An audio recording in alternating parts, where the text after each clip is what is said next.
Jake Bates. Throwing right side, and it's going to be intercepted. Return past the 15, past the 20, out past the 30. Has space down the sideline. 40, 35, 30. And he is gone. A pick six for Houston. Snap good, hold good, kick up. And it is straight down the middle. Looking to throw, rolls out right. Throws end zone. Touchdown San Antonio. Cody Latimer alone in the end zone. They take a 1-point lead with 3 seconds left. 52-yarder, left hash for the win. Snap good, hold good, kick up, and it's drilled. Miami escapes week 1 with the win. Jason Sanders is looking to throw. Pass right side, wide open. Touchdown Drake London. Touchdown Drake London. Atlanta has tied this game and are an extra point away from taking the lead. Needing the 12-yard line. Handoff, Robinson left side.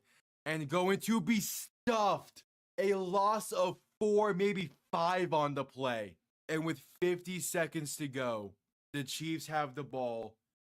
And most likely that does it. Ball on the 17.5-yard line. Looking to throw. Stepping up, throwing for the end zone. And caught. Touchdown Green Bay. Dontavian Wicks. 56 seconds to play. The Packers are within 3. 6:17 to play in overtime. Tua shotgun, back to his left. 3 receivers to the right, bunched up. Tua to throw. Pass time. Plenty of time. Pass. End zone, left side. Jonnu Smith. Touchdown Miami.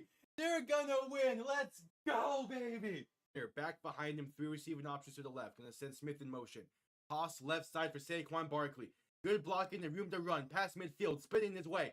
Pass the 35 to 30. 25, 20, 15, 10, 5, and the Eagles respond instantly. Saquon Barkley. Oh my, making his presence felt.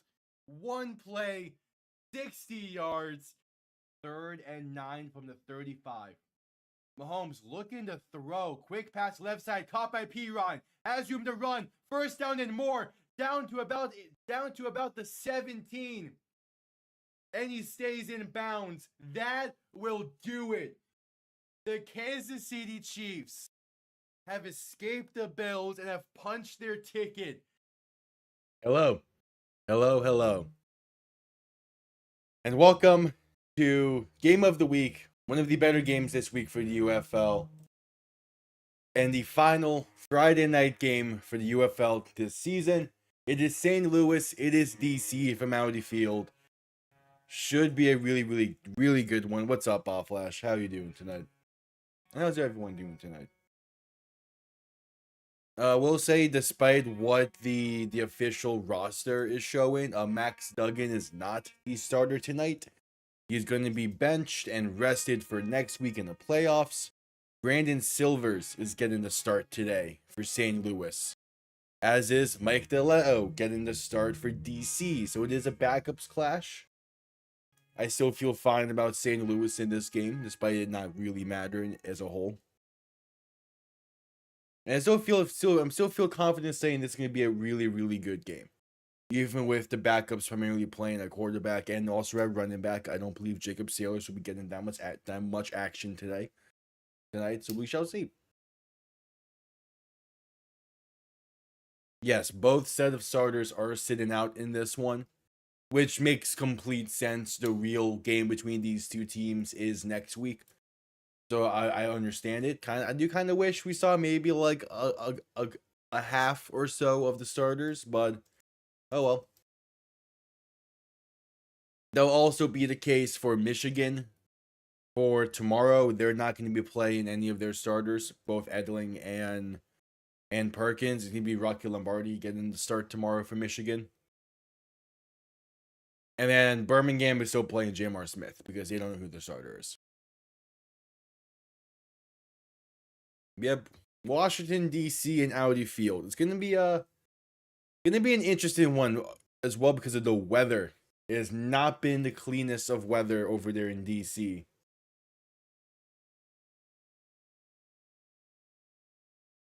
So it's going to add a wrinkle to things in this. As we await kickoff. Yeah, it's cloudy. It was raining most of the day today over in DC. It is expected to start raining in a few hours. We'll see if that has any impact on this game. It's not expected to be raining anytime during the game, but it's still gonna be cloudy. It's still gonna be a humid one. We shall see.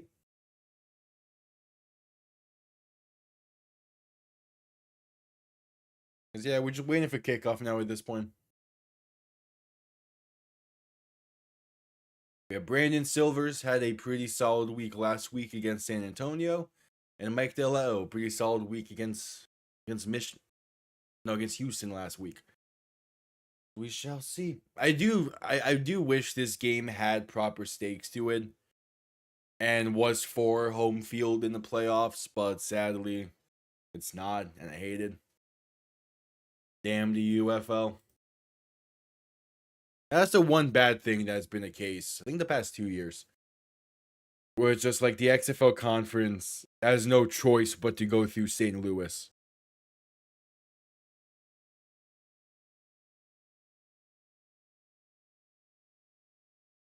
Because of just scheduling conflicts. But oh well, right into another commercial break as we wait for kickoff.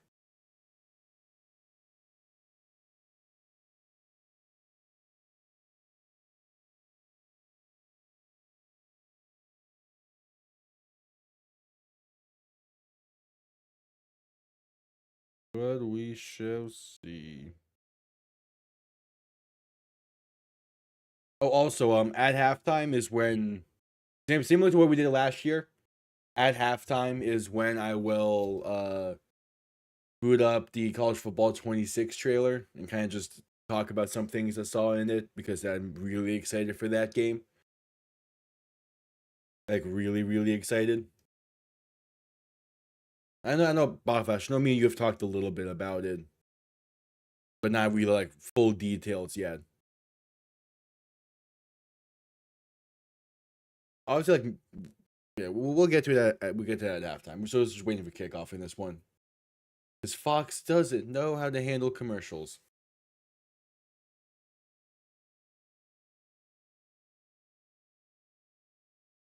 Yeah, waiting. We shall see. I don't believe there's any delay for this game.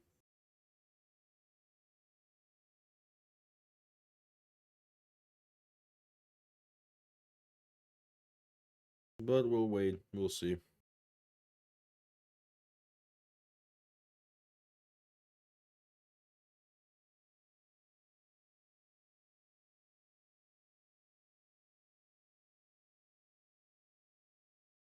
We shall see. Just waiting for kickoff.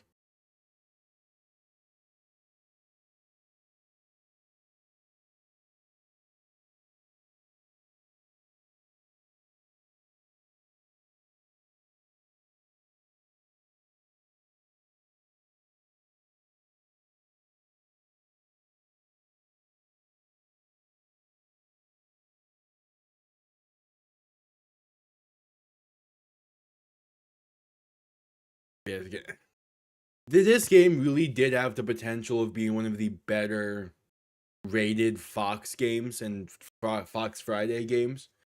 If only the starters were playing, but again, hopefully it won't matter to you too much. Ratings last week on a Friday game was great. It was 1.3 million average. As DC is set to send this one down. The opening kickoff starts here momentarily. And Shannon Harris, I think he is coached well enough to get that head coach and that full-time head coaching job next year. Assuming he doesn't follow Reggie Barlow, obviously. But I think he has earned the head coaching job over in DC. But Anthony Beck is on the other sideline. Last time these two teams faced off, it was Shannon Harris to get the better of Anthony Beck. As it's a sparsely packed Audi field, probably due to the weather. As you had 90% humidity. God, that does not feel great.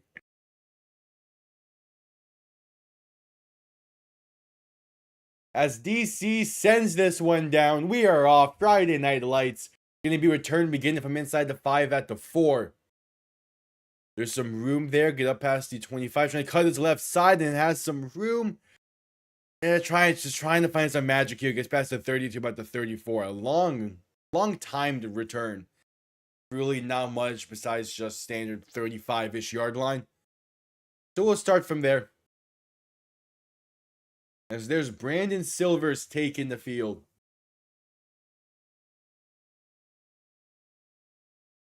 Again, had a pretty solid showing last week in one half of play against San Antonio.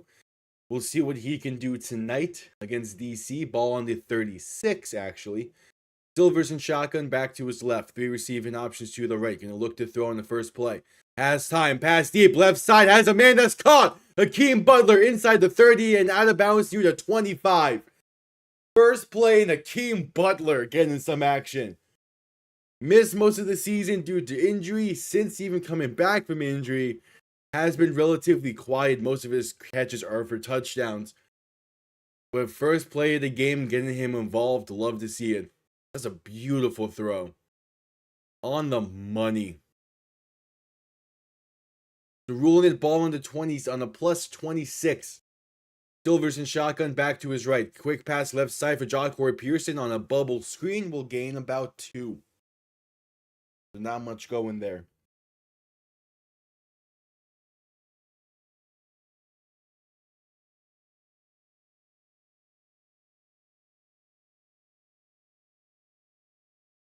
Okay. I mean, back-to-back passing plays is an interesting idea for this game. Silvers and shotgun back to his left. 2 receiving options to each side. Going to hand this off up the middle for Jarvion Howard, who has some room down the right side. The 15, the 10. Put stiff arming his way inside the 5 to the 3. Jarvion Howard. Another name who, through the middle portion of the season, didn't do a whole lot compared to early parts in the season. Past few weeks, having a more prominent role due to Jacob Sailors just taking a step back seat, preparing for the playoffs. And he's been playing well again. As St. Louis is in the red zone for the first time today. Ball on the 4. Silver, shotgun, back to his right. 3 receiving options to the left. Trying to get on the board first and early. Silvers to throw. Fade, right side. Butler incomplete with a penalty marker down. He got tripped up in the end zone. Would have been open. Maybe not wide open, but definitely open there. As that's Willie Drew Jr. being called for the DPI. And it'll be first and goal from the 1. I mean, yes, but also no. That's how I feel about a lot of goal line fade DPIs. It's the whole yes, but also no thing. First and goal, Silver, shotgun, back to his left. 2 receiving options to each side after motion and tight end left to right. Handoff, middle, Howard in. Touchdown, St. Louis. On the board first, early in this one. 6-0's Battlehawk lead. Only took about 2 minutes and 10 seconds for St. Louis to find the end zone on this drive. Talk about efficiency, something that they did lack in the first matchup. But Jake Sutherland takes out 2 DC defenders to block as he's blocking his way for Jarvion Howard. And now the 1-point try from the 2. Silvers and shotgun back to his left. 3 receiving options to the right. To make this a simple 7-point lead. Heading in motion right to left. Is this going to be a free play here for St. Louis? Howard doesn't care. Handoff up the middle. He's going to cross that plane and get in. Right? He got in there? I'm like 99% sure he got in. But refs are discussing. I believe there was also an offsides penalty. So it's not like it matters. Because if he didn't get in, they'll just go for it again. But he definitely got in.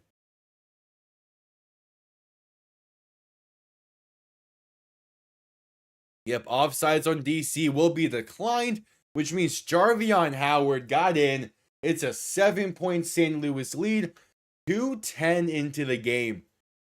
And we'll see what this DC offense can do in their first drive when we get back from commercial break.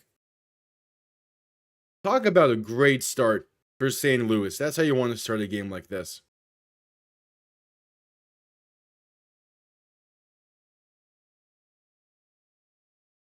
That is exactly how you wanted to start this game if you're St. Louis. A really quick, really effective touchdown drive, and you get the conversion attempt. That's about as perfect as you can ask for.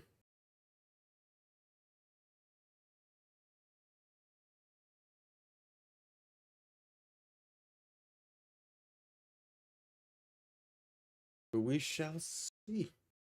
Again, DC's offense played well in the fourth quarter under Deleo behind center. But it's just, can they continue it? He's obviously, would have liked to see Teamu play a bit today. I understand why he's not. I would have loved to see Duggan play a bit today, considering he didn't play in the first matchup against DC. I would have liked to see him get a taste of this DC defense before the playoffs, but hey, they're confident. Can't blame them too much about that.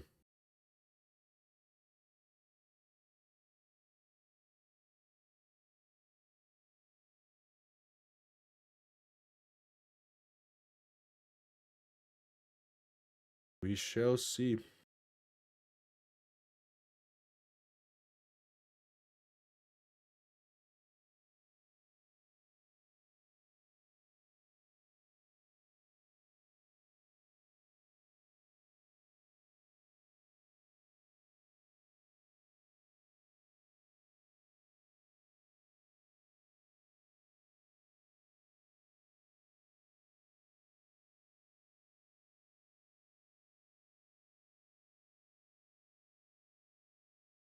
Oh, they're showing off Chase Daniel stuff. Is he on the call tonight? I wouldn't be surprised.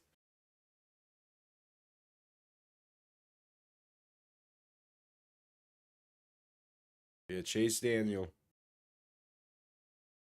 Oh yeah, he is on the call tonight. Hell yeah.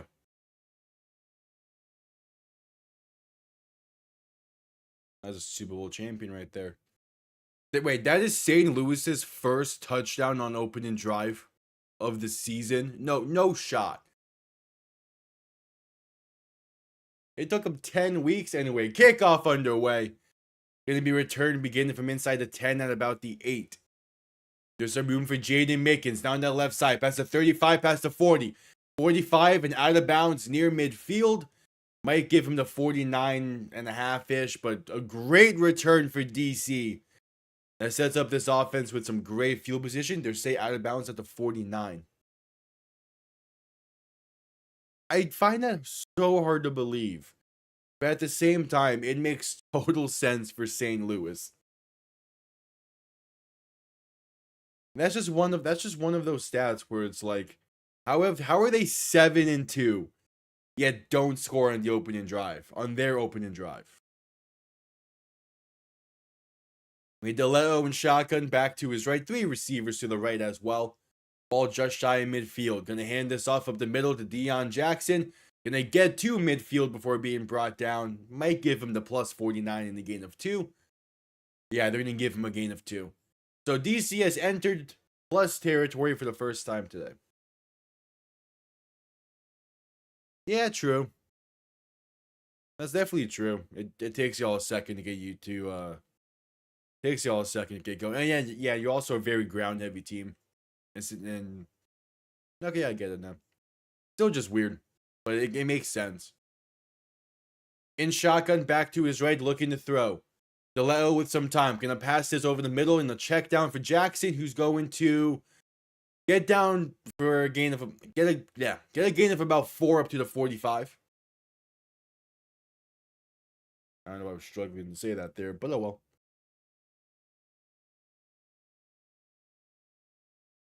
Oh yeah, rain's starting to pour in DC right now, man. If this was not necessarily clear skies, but if this was just like a all day cloudy type of game, the attendance would be beautiful. In shotgun, back to his left, 2 receivers to each side, going to try and escape the pressure, but unable to and sacked A loss of about 2, and it's a 3 and out for DC. Austin Faulu.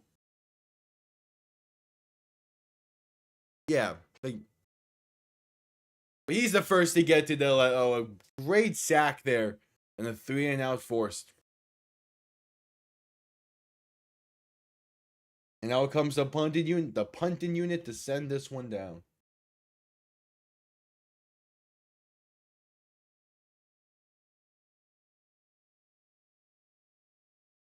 All right, punt comes off clean for DC, and it's going to bounce into the end zone for a touchback.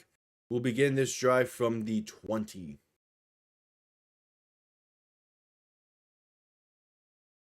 Oh, yeah? It's been a while since I've been to Disney. As we're heading to a commercial break. I mean, I went to Universal Studios somewhat recently, not the Epic Universe stuff they just opened, but like the Islands of Adventure shit. I went to that somewhat recently. By that I mean like 2 years ago. But I might make my way back over there at some point. I'm just not a big fan of amusement parks and all that stuff.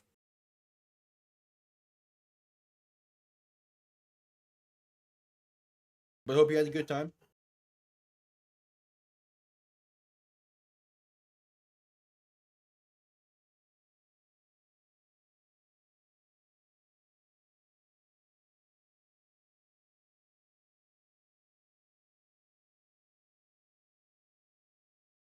As we're at commercial break in this one, they're vastly different opening drives to both of these teams. Yeah, that sounds like Disney. Okay, yeah, that's fine, Bob. That's fine, Bob Flash. I understand. Yeah, it's I've heard from like through the grapevine that Epic Universe tickets right now are expensive. Because yeah, like the park's just opened and there's probably a large wait list to get tickets as well. So yeah, it's all good, all good.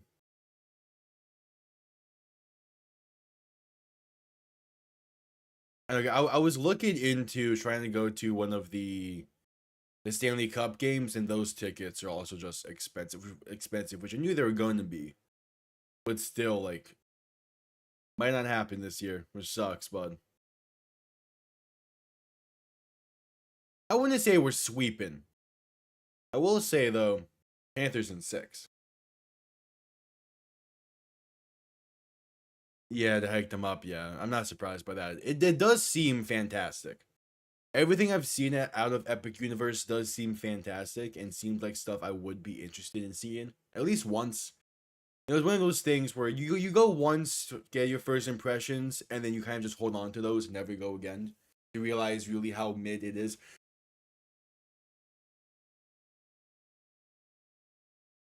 As we're just coming back from commercial break. Yeah, for as much as I would. Oh no, heading to a weather delay. I deleted the weather delay thing from. God. Okay.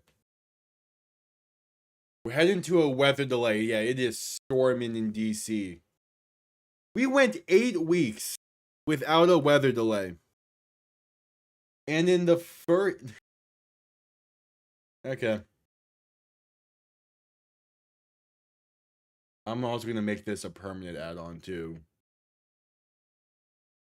We went 8 weeks without a delay. That's crazy. We got 2 drives in. Yeah, rain is just pouring down.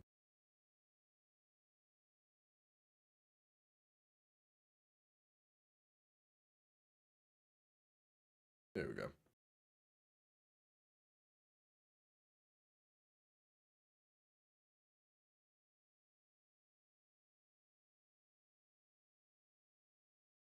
I think Panthers in 5 would be perfect.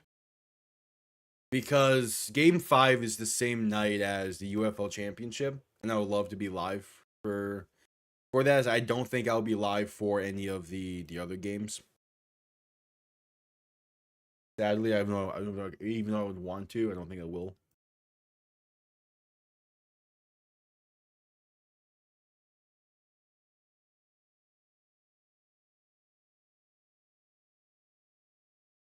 Yep, we are at a weather delay.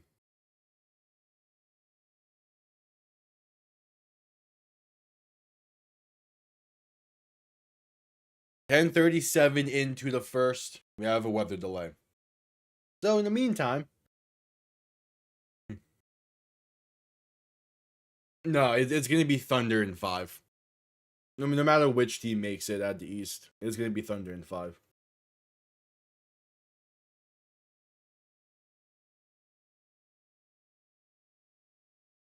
It has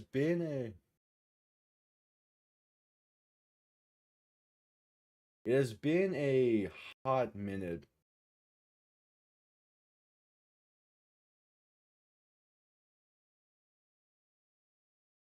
Oh, that's interesting. They added a reverse mode to this. We want the most common. Huh. Oh yeah, they'll be able to make it a series. Like it'll be Thunder in 5, but the point differential will be like 12.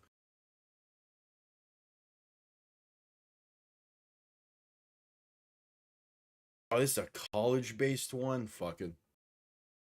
Since we're at the weather delay, we did this during the weather delay last week between Arlington and Memphis.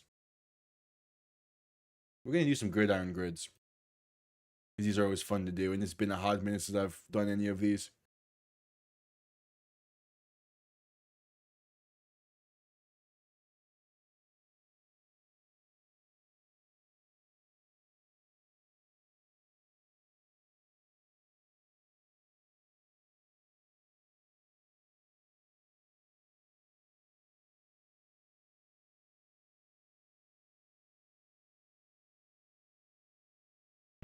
One second.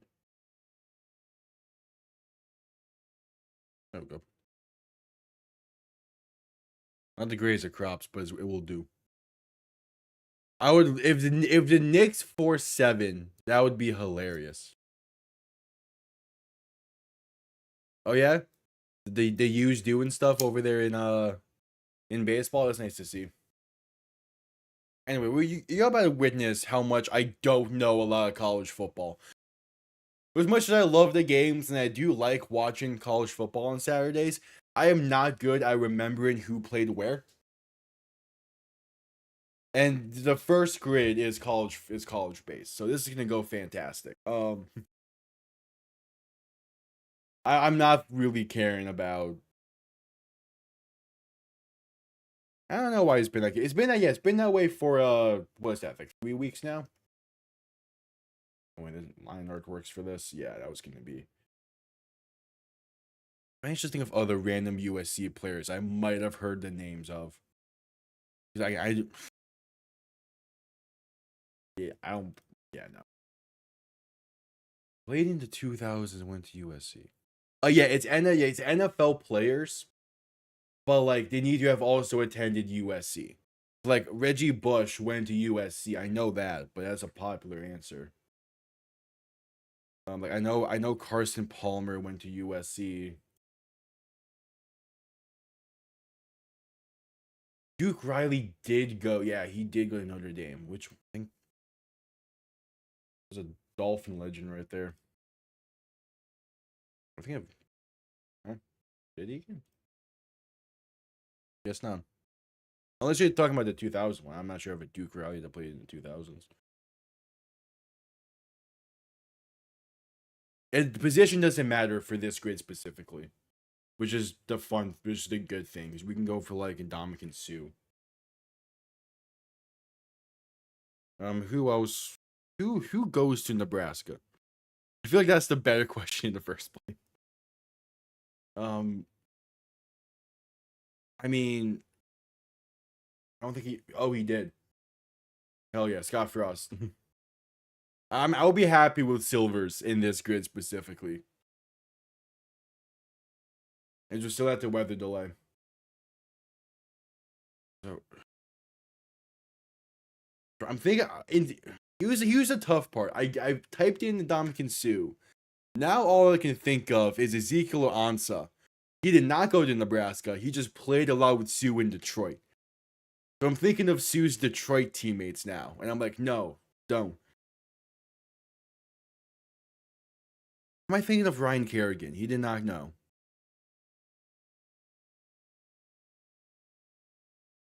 I mean, Sam Darnold also works for some of these, but that's too obvious.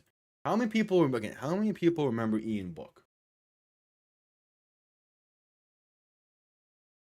Only reason I remember Ian Book is because his one game he played in was against the Dolphins on Monday Night Football. It was a game I was supposed to be at, but didn't. I feel like, I mean, Brady Quinn works for these as well. Which one are you saying Zach Lee for? I mean, like, Brady Quinn works there. Nebraska 2010.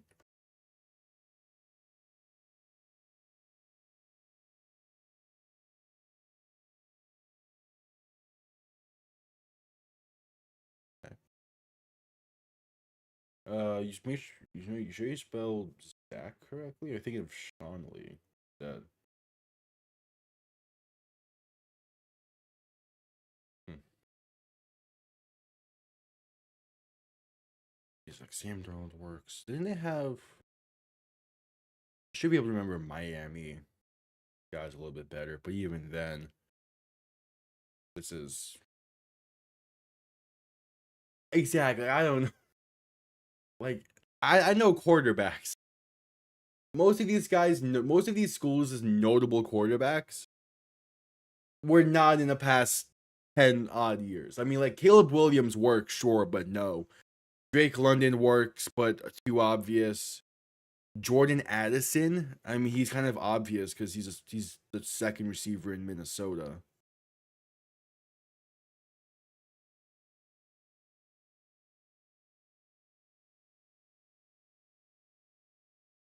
And nothing for a Kenny Bell.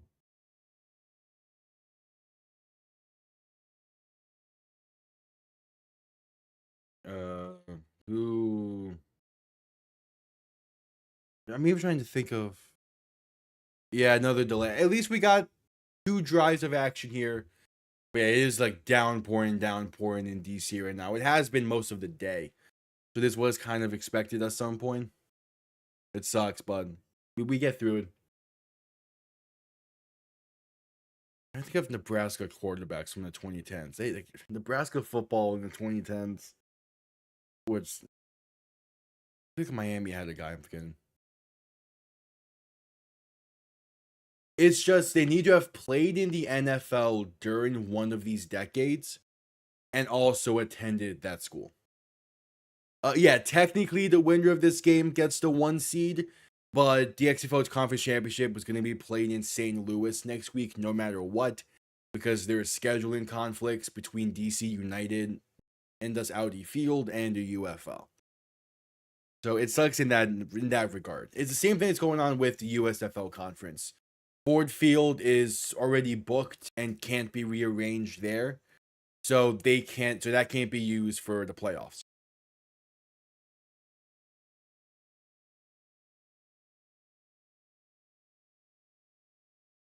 Oh, I just thought of a different play. I don't think he played in. Yeah, no, but I did not realize he played in the 2000s. That works. Manti Te'o. I'll take it. Cool. Got a gold somehow. Um, what other what other defensive players or a running? Yeah. I mean, I know Jordan Teamu posed the idea of playing in Arlington for the XFL Conference Championship, which would not have been a terrible idea. But nah. Julius Jones.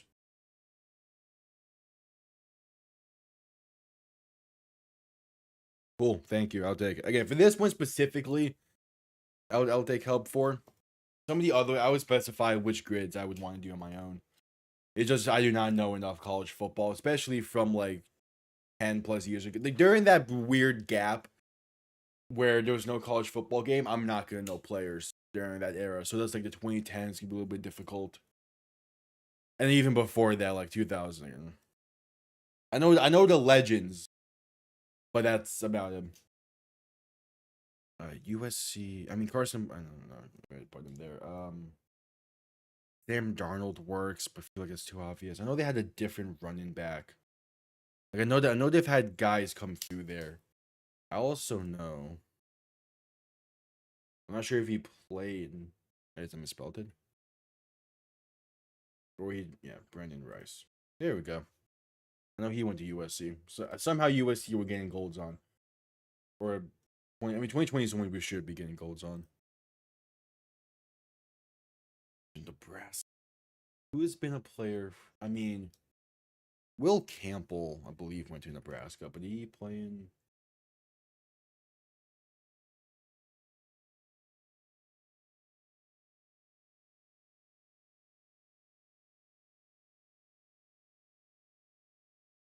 Is that not his last name? Do you have someone else? The linebacker who spent time in Tennessee during his playing days. Who? Whatever. Just can't remember his last name right now. USC 2010s. I know there's like a good name for that one that I'm just not thinking of. Like Miami guys. Miami had so many quarterbacks that one of them had to have.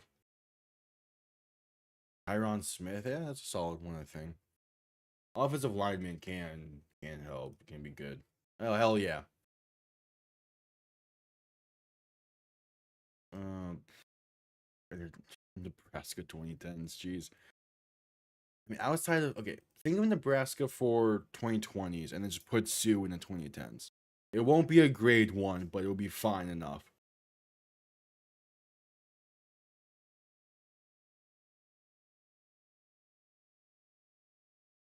The kind of where I'm just sitting at this point.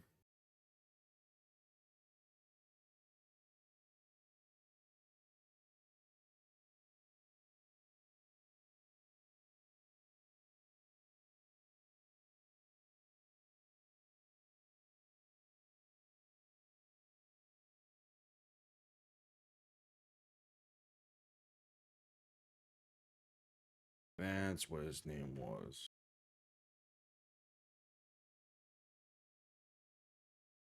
William Compton. There we go. I'm fine with that being a bronze. I do not care about this one that much. We'll take it. Just want to move on to one where I can do better on. Yeah, here we go. NFC South theme. Let's do it. So, running back's gonna be a weird one. I already know that. Uh, Especially for the Panthers.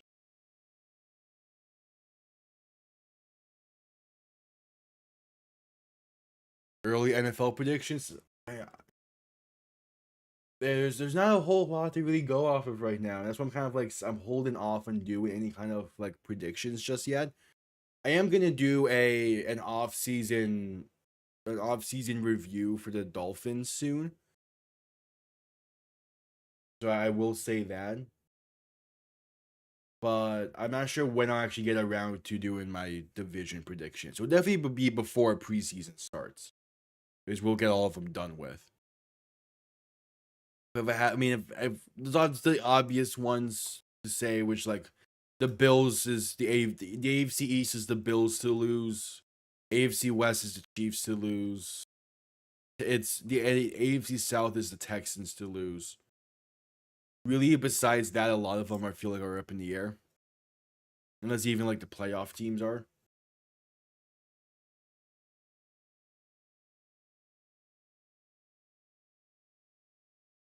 How do you spell your first name? There we go. Jonathan Stewart. Isn't it like? How did D'Angelo Williams spell his name? Yeah.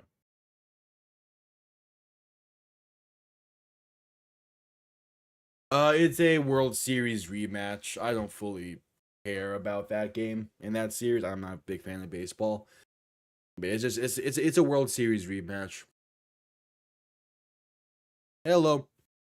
Yeah, we're at a weather delay, so I'm doing some gridiron grids real quick while we wait because I've been lacking in doing these daily. McCaffrey and Hubbard are too obvious. Carolina running backs. I mean, they just drafted one, Jonathan Brooks, but that feels also going to be obvious. I know they had like a more obscure one at some point. I'm just blanking on.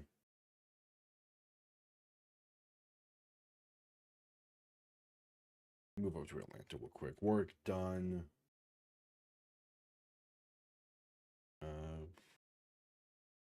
Is it Dante? In this game, I have St. Louis winning. Once we get back from the weather delay, I still think it'll be just fine. It will also be St. Louis ball when we get back from the delay, which I'm not really sure when that will be. Yeah, I do have St. Louis winning. Like, yeah, is it? Because they had it was Deontay, right? Deontay Freeman in that 2016, and Devontae Freeman. There we go. Yeah. And then didn't they have Deontay Foreman as well on their team at one point? No, I'm thinking of someone else then. Well, was he on Carolina? Is that what it was? I know he bounced around a bit. That's what it was. Cool. And yep, tomorrow, 3 p.m. EST, will be live again for Michigan and Houston. Hell yeah, have fun with it. I did my 2 years, especially the JV. It was a lot more fun. Yeah, just have fun with it. Don't take it too seriously. It's kind of what my issue was, especially sophomore year. I just took it too seriously, and plus COVID and everything, I got really shit out of the luck my sophomore year. Yeah, just enjoyed.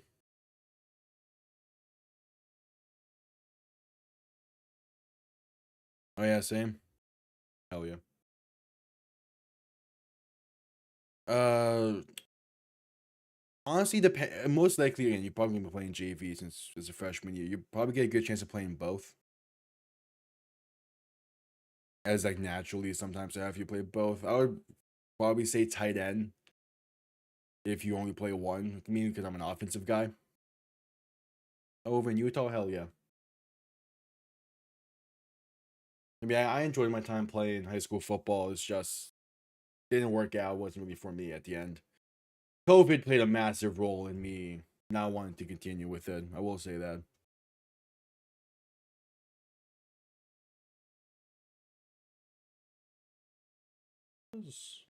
Michael Turner, I might as well just put him in.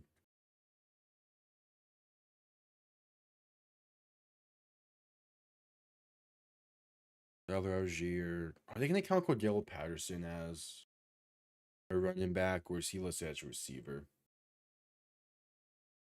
Okay, they count him as a running back. I mean, Tyler Algier had a 1,000-yard season.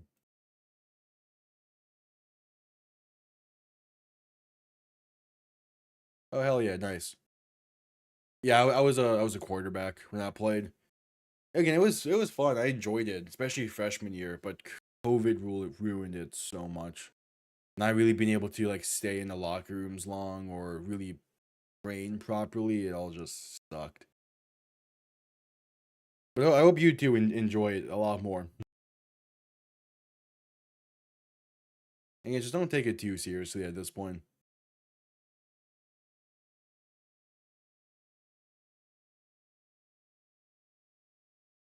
Who else for Atlanta running back? Yeah, it wasn't really noticeable. I mean, I'm not at like a massive high school. Like some of the Texas high schools. I'm not sure if you've seen those. Some of those Texas high school stadiums are as big as college stadiums. Like there wasn't a lot of people at most of the games, especially COVID season. So it wasn't like noticeable or anything for me.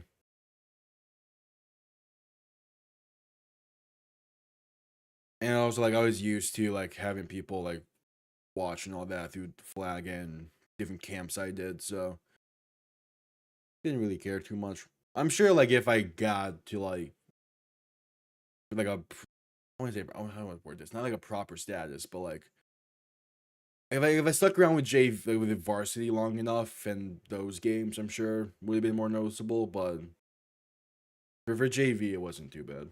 And even the varsity games, that brief time I was there, it wasn't much.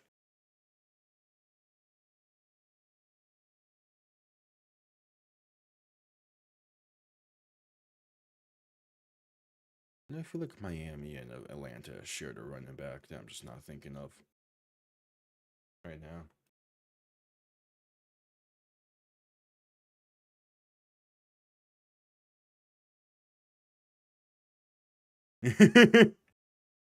I mean, yeah, I played against him at a Dolphins flag football camp, summer camp. So like, even then, it wasn't a lot of people at that game. Same thing with Chad Pennington. Like that was U12 flag football at a local park. Not a, I wish I could say I wish I could say I played in front of like big crowds and whatnot, but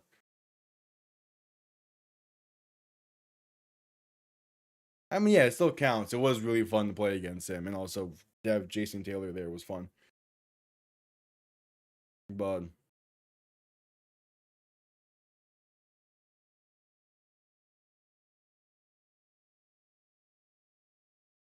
yeah, what you gonna do? Uh, Worked on sort of using the Atlanta box. Let me just see what he would be for Tampa. All right, he's better off there. Okay, cool. I want to see what like Doug Martin is.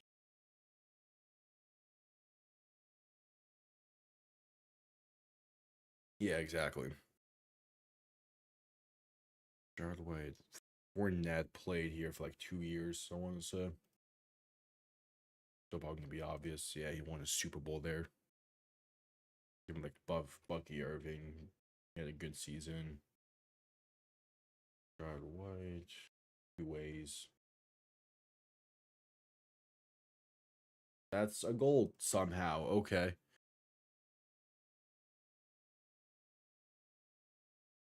Oh, so I had the weather delay. Still had a weather delay.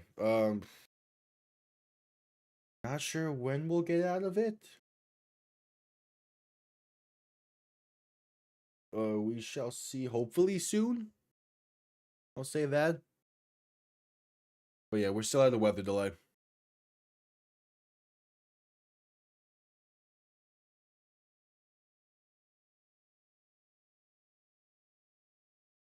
I know I want to say Arian Foster. He did not play for an NFC South team.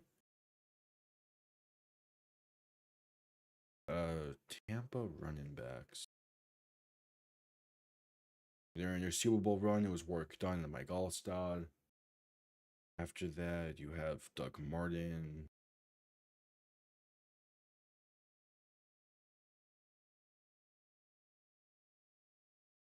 I mean, it doesn't matter. So if they need to, they'll just either cancel the game or they could postpone it to tomorrow and just say we'll restart at noon.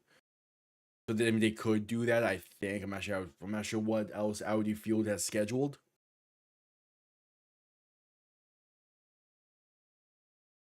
But yeah, I mean, like for as fun as this game would have been if it didn't get delayed, it just doesn't have stakes at this point in the season, which I wish it did. We'll see. I'm fine with gold running backs. I'm not great at thinking of that position. Even normally, I wait. This is wrong. Good, good. So obviously Newton made a Pro Bowl. I think Ted Ginn made a Pro Bowl. I could be wrong on that. Obviously, Greg Olson made a Pro Bowl. Graham Gano, I think made a Pro Bowl. Yeah. Okay. Mm, I mean, Keekly's an obvious one. Josh Norman. feel like should be more obvious than people might give it credit for.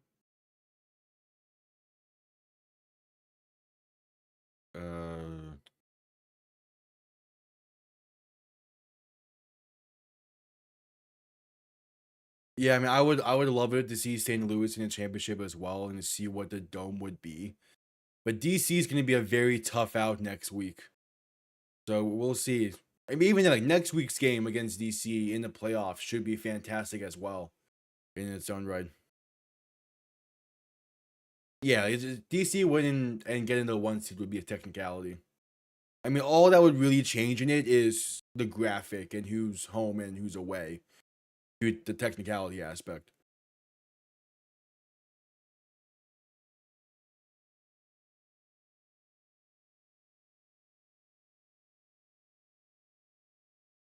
Uh, Carolina Pro Bowl.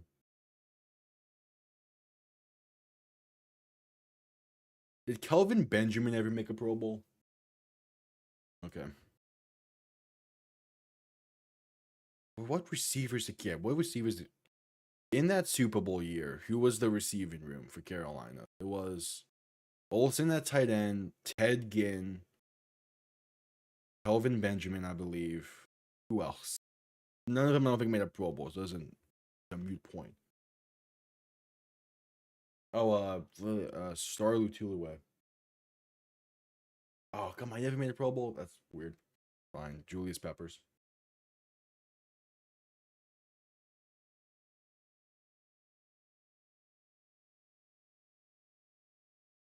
I would like to see a team in Arizona as well. The hot shots could work. I think the funnier option, although I am like 99% sure it is still under trademark, would be to bring back the Arizona Coyotes.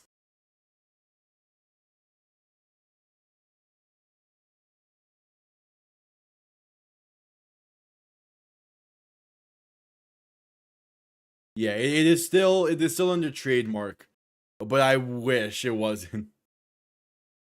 No, but Hot Shots could be a good name. What else for Arizona? I would need to look into it a bit more, like I do for the videos.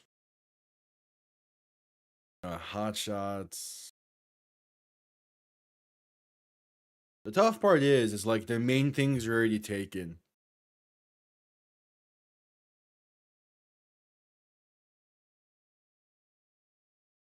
I mean, you could just pull like a very stereotypical my team name and do like the Aztecs, but yeah,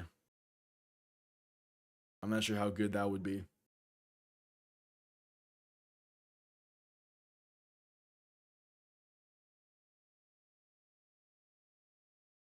Colton, Darnold.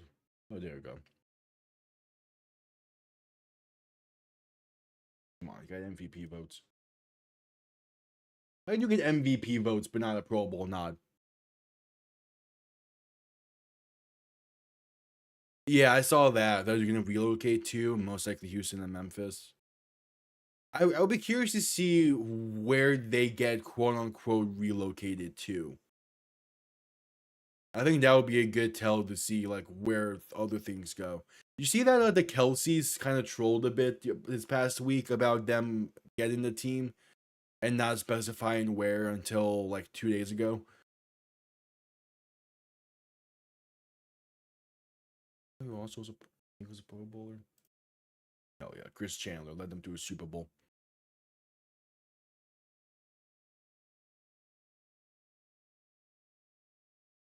Yeah, I could see Tampa. Yeah, Tampa and Cleveland are the two most likely locations for a new team. I've seen reports that Tom Brady is interested in owning the revived Tampa franchise. I wouldn't hate that idea. I do think these teams should get more specific owners to them if they want to be taken more seriously as a league. Like if Seattle comes back, for as much as I wouldn't want to see it, I could see Bezos taking over that team as like a part owner. Also, don't mind this random guess. Steve Spurrier. Come on. Damn it. I knew he didn't. I was just hoping maybe.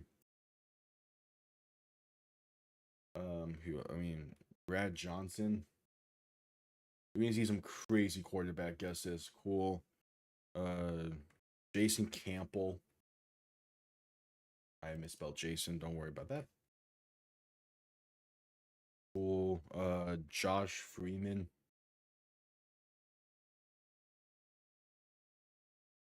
Cool. Okay.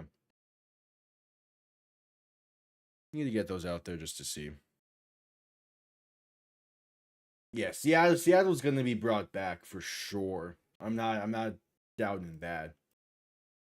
Who was Dexter Jackson? Okay, because he was Super Bowl MVP and not a Pro Bowler. Damn. Warren Sapp. It was Rondé Barber who played for them. At this point, I'm just thinking of that Super Bowl team. Not even like any recent Tampa rosters. Really, Santa Fe? I mean, I guess. I just think like I don't want to say a more prominent city, but a more well-known city. I feel like would be better. San Jose, I think would be better than Santa Fe. I know Vegas has had enough. I'd rather Santa Fe than Vegas. I would rather San Jose over those two. I would rather Oakland over those three. If they need to put another team out west, I think Oakland deserves it the most. Oakland, San Diego, really pick your poison right there with that.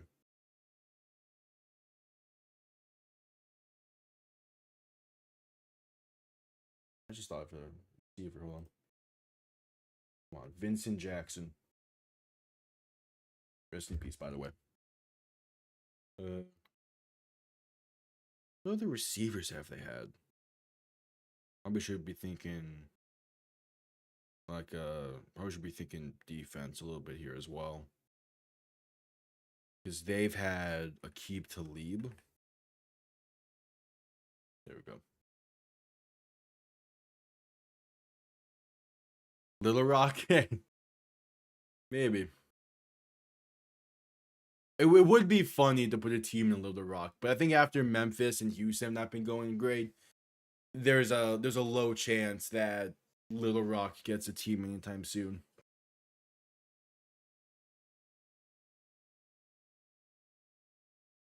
These teams do not have overlap, do they? I mean, I want to say Ted Ginn playing in both of these spots, yeah.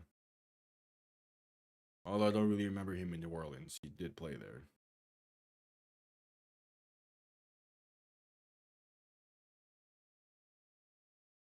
Yeah, it is, but what you can do about it?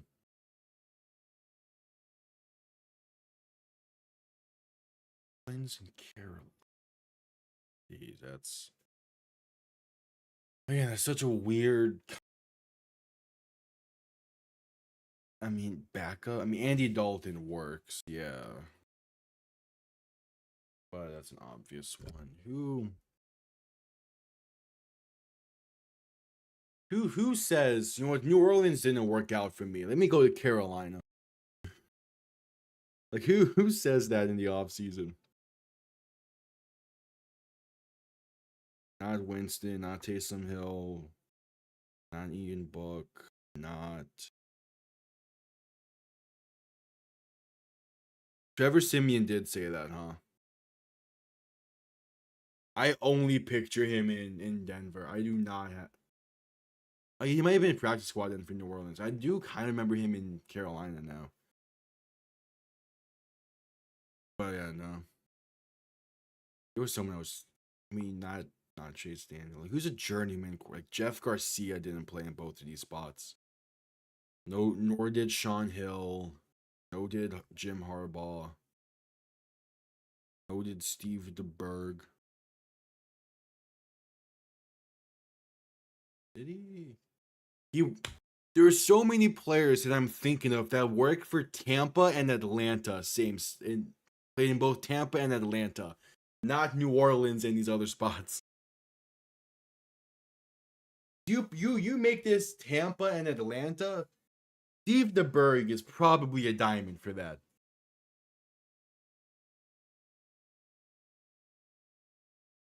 Uh, Running backs? Any? Not Reggie Bush. He went to Buffalo, Miami, and Detroit. Not Ricky Williams. Not Deuce Mc. I don't know if Deuce McAllister went anywhere else after his time. He might have. No. Kelvin Benjamin didn't go to New Orleans. Did Kenny Stills find his way in Carolina? No. Yeah. Aaron Brooks didn't find his way into Carolina. Oh, Jack Delhomme. I forget he played in New Orleans. Okay, that works. I forget that Delhomme played in New Orleans to begin his career. I'll kind of take that.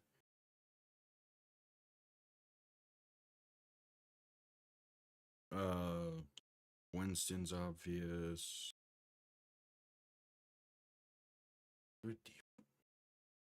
Tyrann Mathieu is Houston, Arizona, Kansas City, New Orleans. Mark Ingram is Houston and Baltimore, alongside New Orleans.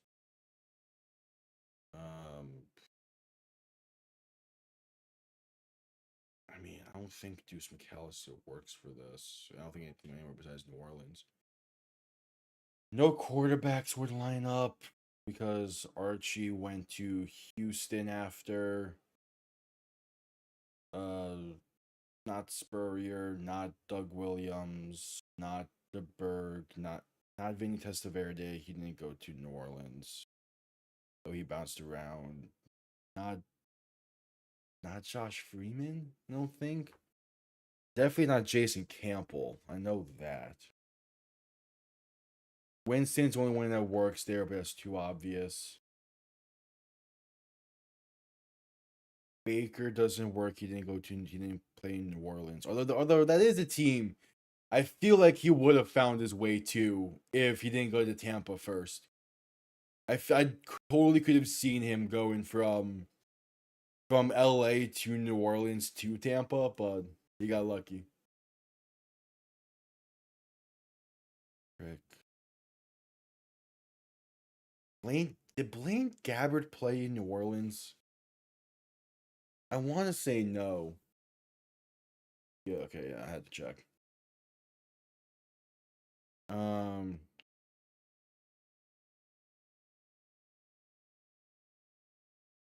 of those. I'm already thinking about Atlanta and New Orleans as well. My first thing that came to mind was Matt Schaub, and that's a hard no. Receivers: Marcus Colston, no. Jimmy Graham, no. OJ Howard, no. Vincent Jackson, he played in the Chargers. Not Kellen Winslow Jr.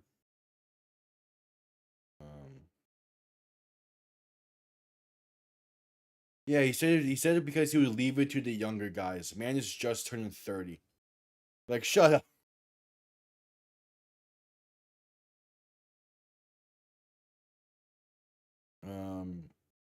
Okay, I think they're taking the field again for like warm up, and then begin the resume the game. So I want to finish this grid before that.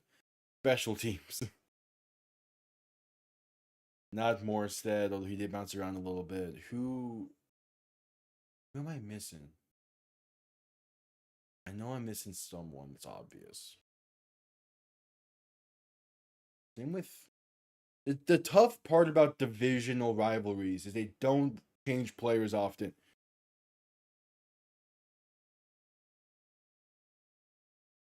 Like Vic Beasley doesn't work for this. He was only in Atlanta.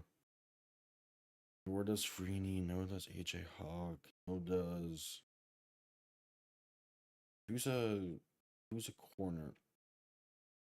Why am I thinking Prince Amukamara? He did not play for either of these teams. What?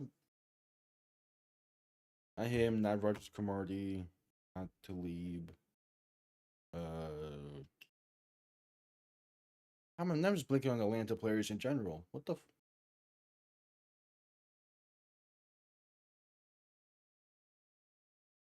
Is Chris Paul? No, Matt Bryant. He didn't play in New Orleans.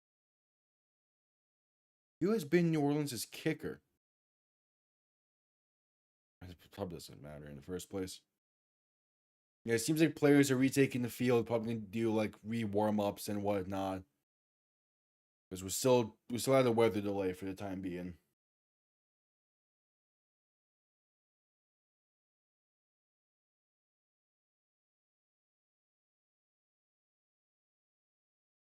Atlanta. Yeah, players are back on the field. They're stretching. They're warming up again. It'll be St. Louis balls momentarily. I did hear about the Zion situation. It's crazy. I don't know what to say. I don't fully know what to say about it. I don't know enough to properly say anything on it. It's just all out of whack and weird.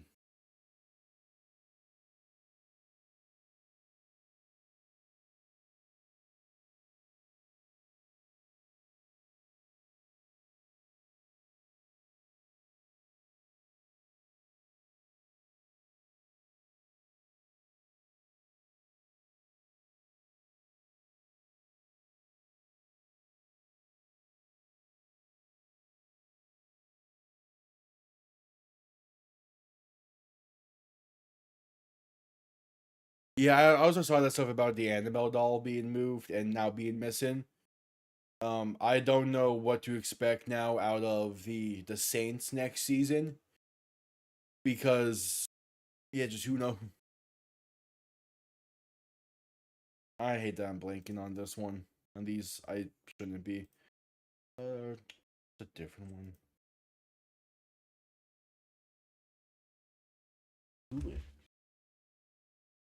Who are they saying is Big Cat? That's a player I should know. James Williams. I'm gonna assume that's like a late 2000s, early 2010s Bear. Which I do not feel like talking about the Chicago Bears right now.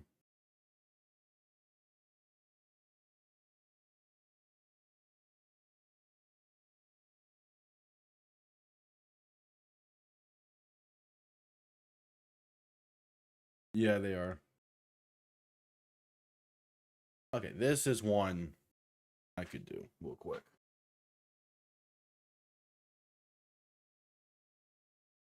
So, Bob Greasy, first round pick quarterback. Second round pick quarterback. Pat White. No, whatever. Trying to do this before you get back from the weather delay. Second round pick quarterback. Just think far back. You probably could do better off with this one as well. So, first round pick quarterback. I mean, Theismann was a first round pick by Miami, 74. Okay. I don't think Namath was. Ken O'Brien was drafted first round over Marino. I believe Neil O'Donnell was first round as well.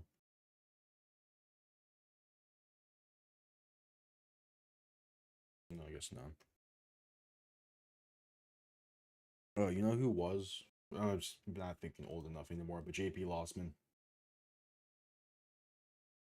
Testaverde was a first round quarterback as well.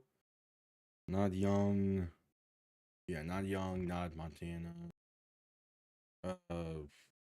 Sammy Bowe, first round quarterback. Was Dan Strock Danny Strock is proper name to go in with? Don Strock is what his name is. No, okay.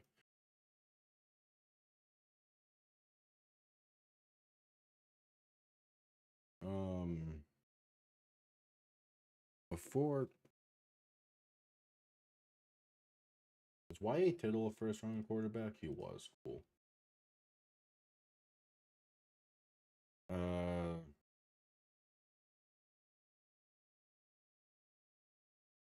There's a.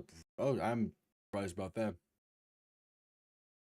That's cool. That's cool that there is a rugby team though in Miami. I did not realize that. And also, San Diego first round quarterback is Dan Fouts. Damn. Anyway, enough of that. We're back from the weather delay.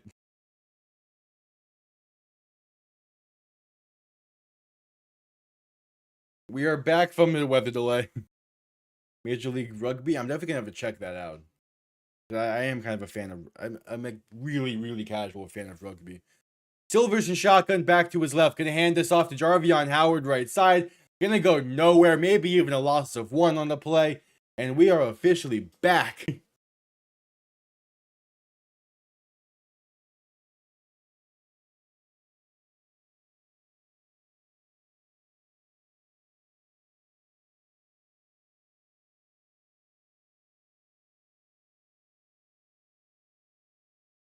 Oh, that's I. You know why I didn't go with him? Because I completely forgot about Akil Smith.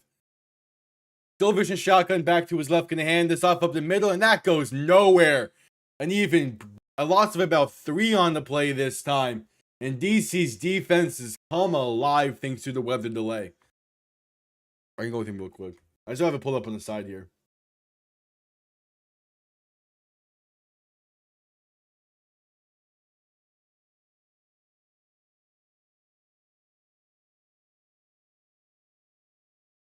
If only I knew how to spell Akil. Silvers alone in shotgun for 3rd and 13. 3 receivers to the right, 2 to the left. Bobble the snap and will look to throw. Pass in right side. That's a wobbler and tipped. Incomplete. Looking for Frank Darby. The weather is making an impact.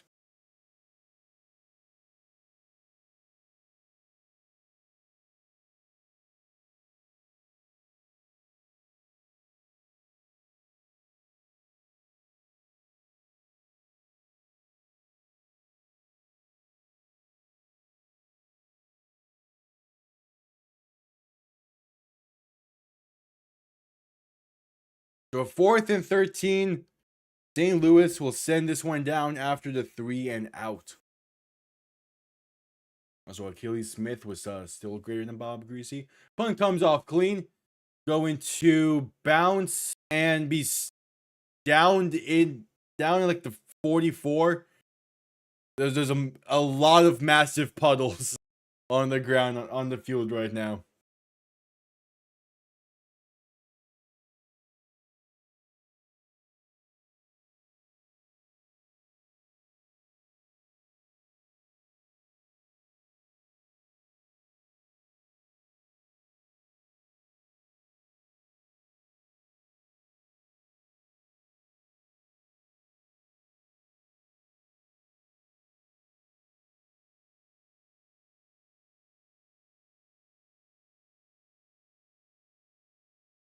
The 1st and 10, the own shotgun back to his left. 3 receivers to the left as well. Going to hand this off up the middle for Deion Jackson and no room to run. Gonna lose about a yard, maybe back to the line of scrimmage on the play. Yes, now that St. Louis opening drive touchdown is now gonna be massive in this game. Under 7.5 to play the first quarter in this one. It was funny. One of these on this page is quarterbacks who have played in the Super Bowl.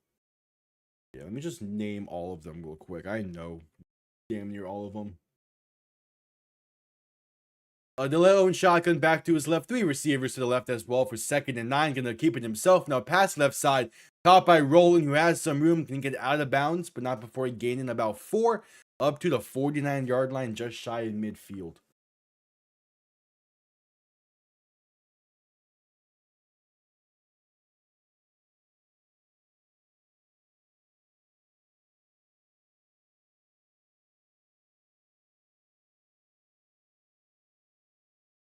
Yeah, 3rd and 5 for DC. Which DeLeo and shotgun back to his left. 3 receivers to the right. Can motion it back out wide to the right. Quick throw, right side, caught by dropped by Deion Jackson and out of bounds. The ball too slick. Is 4th and 5. And it's a 3 and out for DC. And on right in front of that St. Louis sideline at the midfield. there was just a giant puddle that stretches probably about 15, 20 yards worth of field along that sideline. So I would advise not going over there if I'm any of these offenses.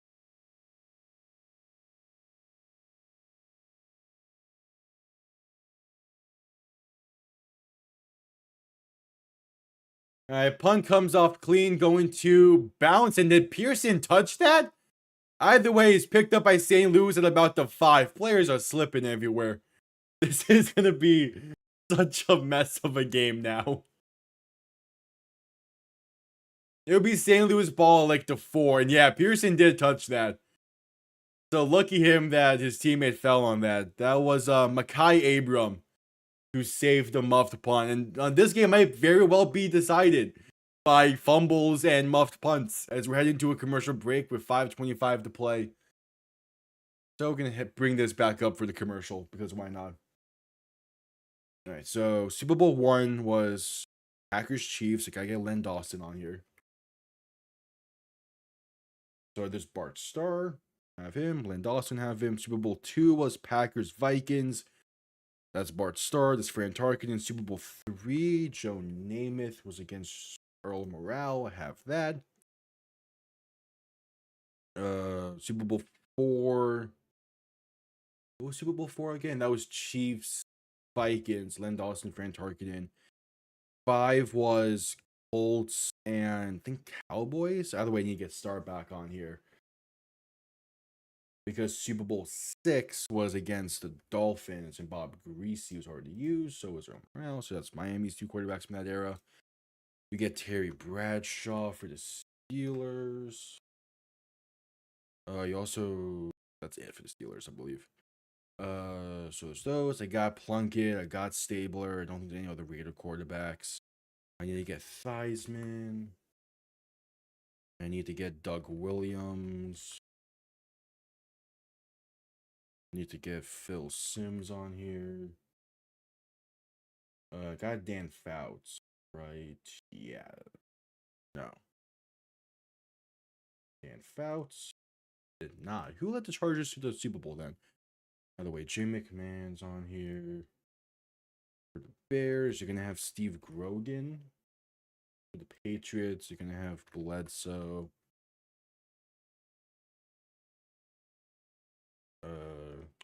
I'm getting all over the place now.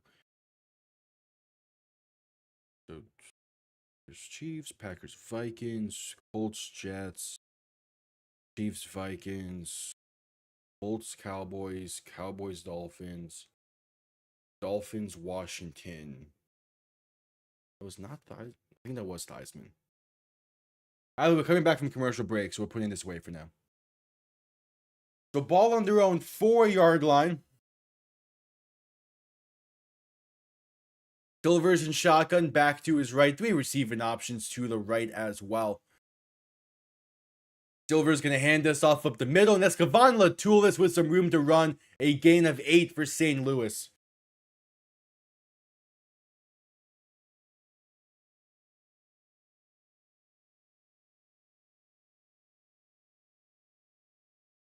All right, so 2nd and 2.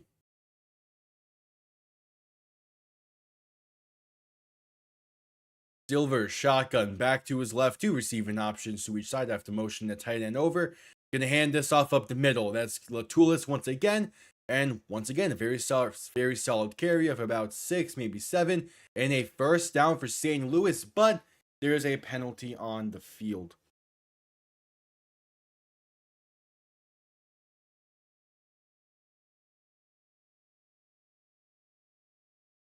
And is holding on St. Louis. Gonna push them back there a bit.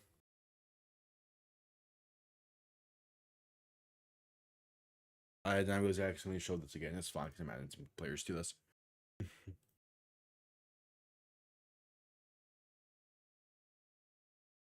So 2nd and 8 now for St. Louis after the holding call. Ball once again backed up at their own 2 this time, I believe. Silver's and shotgun back behind them. Movement up front. There's false starts everywhere. bunch of false starts there.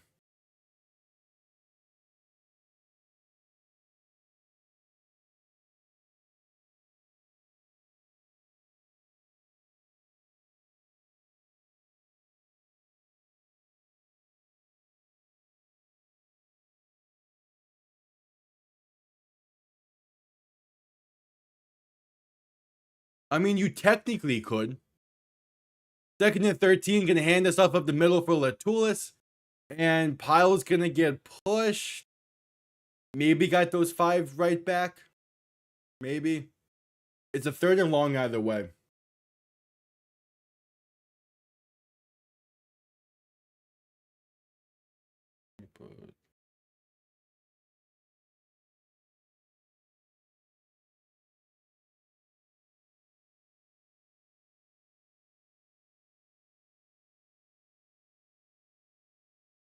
All right, 3rd and 9.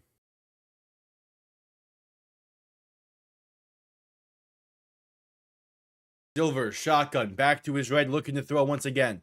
Pressure coming and sacked! It's a safety for the defenders. And there's what could happen to muffed punts and penalties and all around stuff not working. It's a safety for DC. Andre Mintz into the backfield, and the defenders get on the board to defense.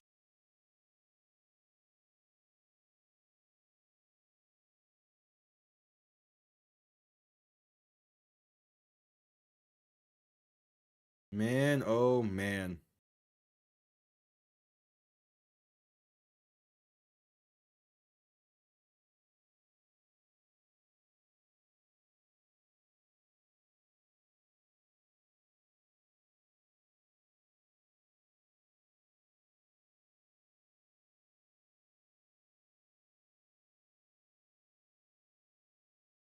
They're the favorites probably because of home ice, and that's about it.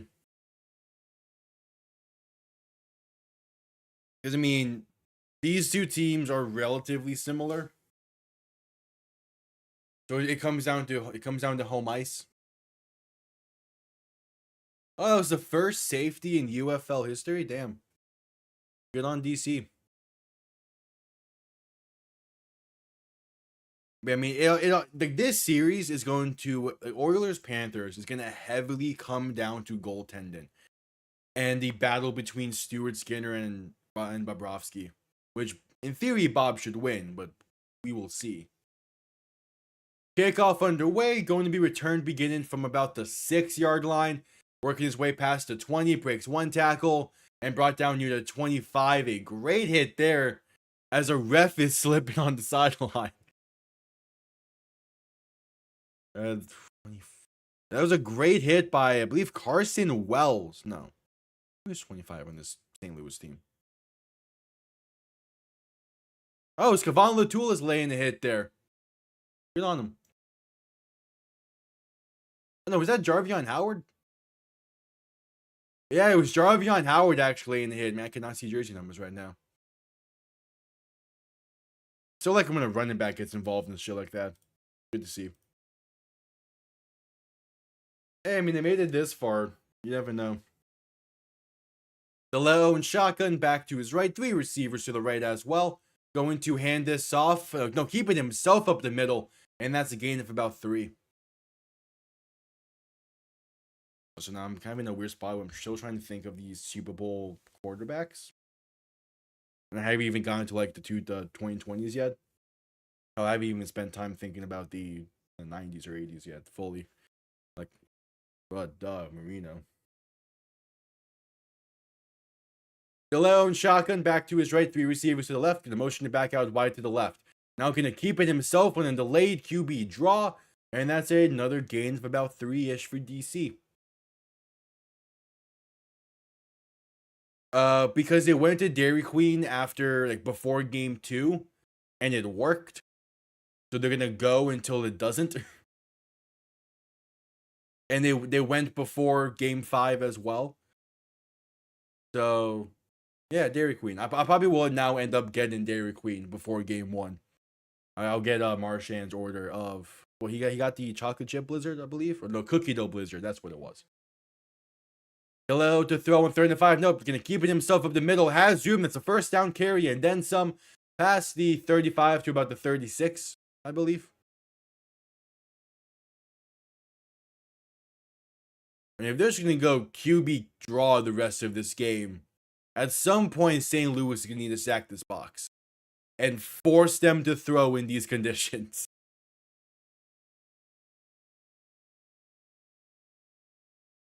Yeah, but it'll be funny to get a cookie dough blizzard. DeLeo and shotgun back to his left, two receiving options to each side.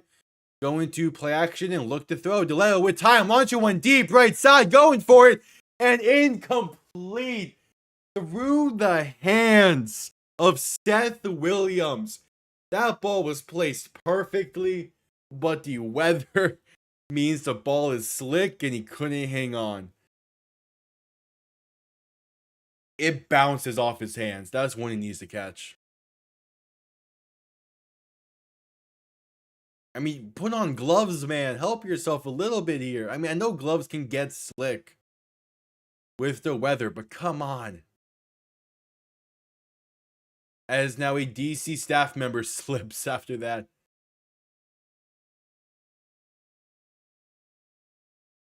As that's the end of the first quarter, 15 minutes in the books. It's a 7-2 St. Louis lead as they scored on the opening drive before the big weather delay. So commercial break. Get right back to you naming these. So, did I put Boomer Esiason? I did. So we have Super Bowl 1, 2, 3, 4, 5, 6, 7. Then 8 through like 12 or 15 is a bunch of Steelers, Cowboys, Raiders, Cowboys. I mean, the Bengals, Chargers get thrown. I'm just putting in Burrow so that way Bob Flash doesn't.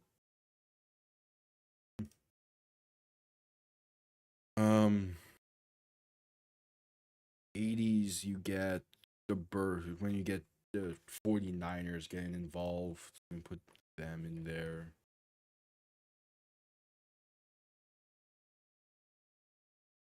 I think that's most from the 80s I got now.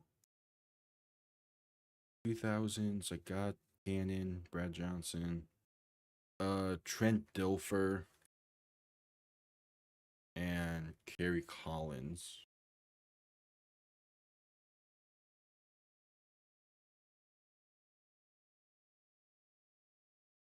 I mean, from the reports I have seen, Birmingham is still going to be playing their quote-unquote starters for this game against Memphis. I don't think they'll underestimate them. I do think that they might start off a little slow, or maybe not start off slow. But after halftime, you will probably see Birmingham let off the gas a bit, as you know, they're focusing on Michigan at this point. But we'll see. Warner. So 99 is Rams, Titans, 2000s Giants, Ravens, Patriots, Rams, Patriots, Panthers, Patriots, Eagles. Need to get McNabb in here. Got Buccaneers, Raiders, Hasselbeck, the Seahawks, Colts, Bears got that one. Got Giants, Patriots. Got Steelers, Cardinals. Need to get Colts, Saints. Need to put Drew Brees. We're at commercial break for the end of the first quarter, so I'm just doing this real quick. I've not put Rodgers yet for that one. And I need to put both Flacco and Kaepernick.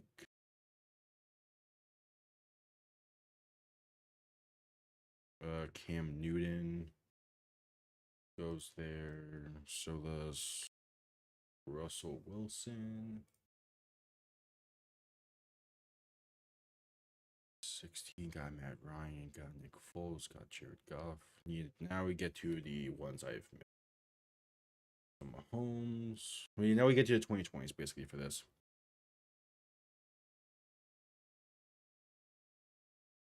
All right, just coming back from the commercial break. It is, was it like second down, third down for DC? I forgot.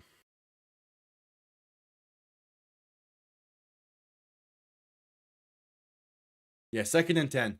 DeLeo looking to throw on 2nd and 10. Has some time. Pass right side. Kappa Deion Jackson for a halfback screen. And going to fight his way to the 40-yard line. A gain of about 4, maybe 3 on the play up to the 39. Not much going there. Just get Stafford. Get Purdy. Let's get Hurts. And that'll be the last ones. That should be close to, if not all, quarterbacks who have ever played in the Super Bowl. I probably am missing 1 or 2, but I'm happy with that. 3rd and 7. DeLeo and shotgun back to his right. 2 receiving options to each side. Looking to throw. Pass over the middle is incomplete. Threw it in between 2 targets and luckily wasn't picked off. Threw it in between Cornell Powell and Javon Antonio. So instead, it's a 4th and 7, and they'll send this one down. Yeah, with the weather delay and with how bad the playing surface is, I don't blame them for trying to play a lot of like field position battle in this game if they need to. And you hope for those muff punts and stuff. As the punt comes off clean, going to bounce out of bounds near the 35. Not a great punt there at all. And they're going to say bounce out of bounds at the 37. All right. 13:36 to play in the second quarter. We're going to head to a commercial break. Means this gets brought back up. 2nd round pick, quarterback. Well, Hurts is obvious, but yeah, that's the issue. It's too obvious. You want to get it real quick? Let me just get Howard Twilly. Like,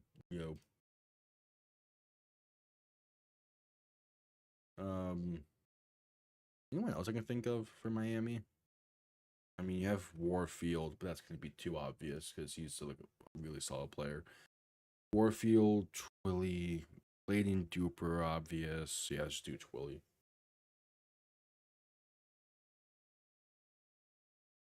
Running back in the Super Bowl. Give me Jim.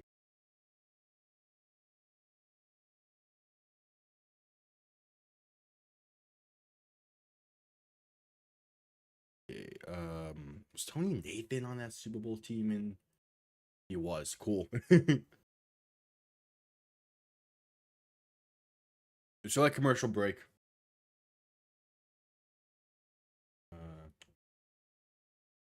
Second round running back, I can do pretty easy, I think. We get a good one pretty easily. Although I'm not fully sure who would be a second round running back. I know there's been some weird ones.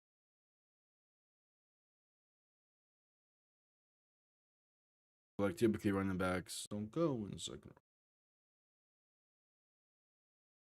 I mean, it's not going to count this recent draft, which I kind of wish it did because I got a name that would work.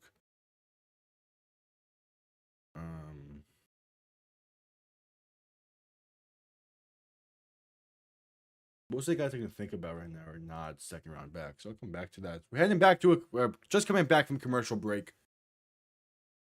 They're showing a replay of the safety on St. Louis's previous drive, which put DC on the board. As Brandon Silvers will retake the field, trying to do something, given the conditions and the state of this game.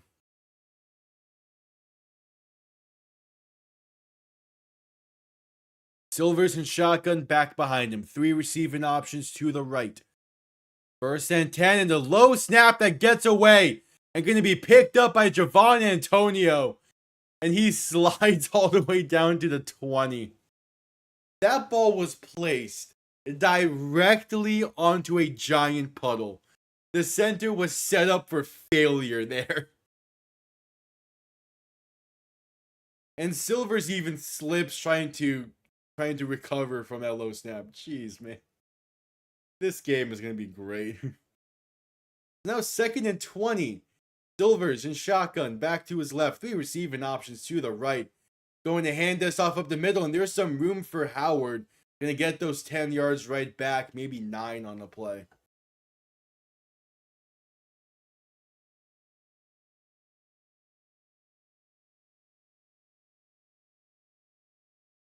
Yeah, gonna say 3rd and 11.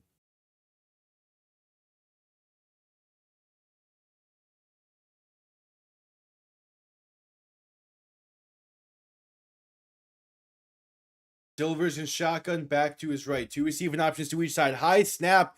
Gonna recover, then just slide down for a loss of 2. 2 out of the 3 plays, there were bad snaps.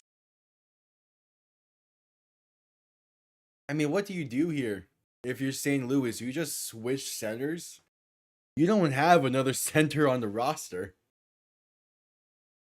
Oh, the person you're playing at center isn't even a traditional center. He's listed as the right guard. As it's a 3 and out for St. Louis, they're going to send this one down. Punt comes off clean. And it's a great punt. Going to be returned beginning from the 10. Makes one man miss. Going to find some room on the left side. Pass to 25 to 30. 35 and out of bounds near the 37. A great return there for DC. Out comes Mike DeLeo. We head into a commercial break. With 11:33 to play in the half, we're bringing this back up then. First round. Laquan Treadwell wasn't a first round pick, right? Oh my, he was. But that's too obvious. Gotta go less. No. I'm thinking Miami at this point. I mean, no Ted Ginn works for that. But oh, so does OJ McDuffie. Yeah, this game is wild. It is wild. And the weather delay definitely helped in making this game a little bit more wild. I mean, you can't fault the center fully at this point just because of the weather. But yeah, it's not great. This is where you have to start going under center and play that gamble instead of hoping you can properly execute a drop back from under center in these conditions.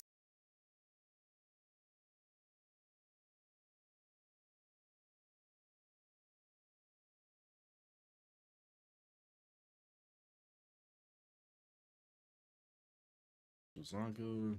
I don't think Mercury Morris was a first round pick, but I could be wrong in that. Yeah. Yeah, exactly. This game was about getting good tape out there, but again, with the weather and everything, it's gonna be interesting to see what tape you can gather from this game.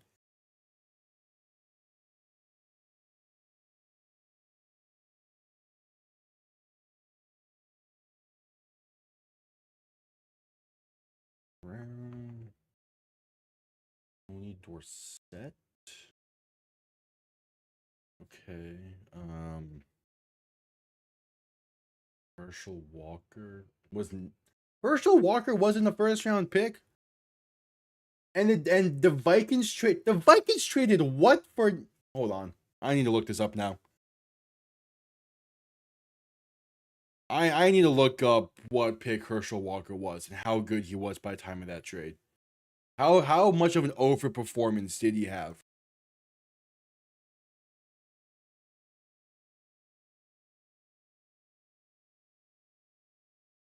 Holy fleece. I mean, yeah, his 1988 season was fantastic, but what?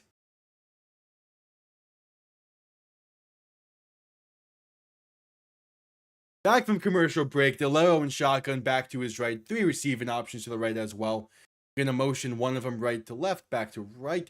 It's gonna pass that right side for Chris Rowland, who makes one man miss and going to get a gain of about 9. He was a 3rd. He was a 5th round pick by the Cowboys.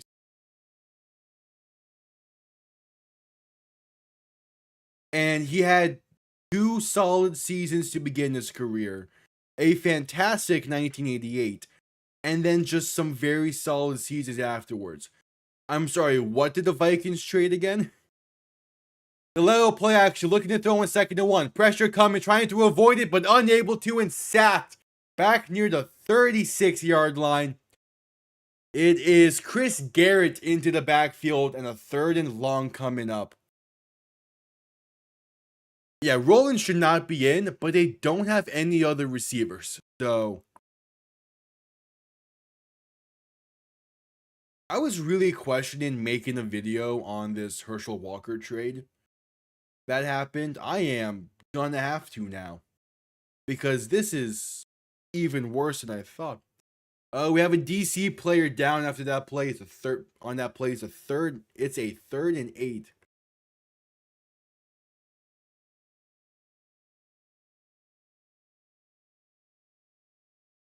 And we head to a commercial break. Hold on.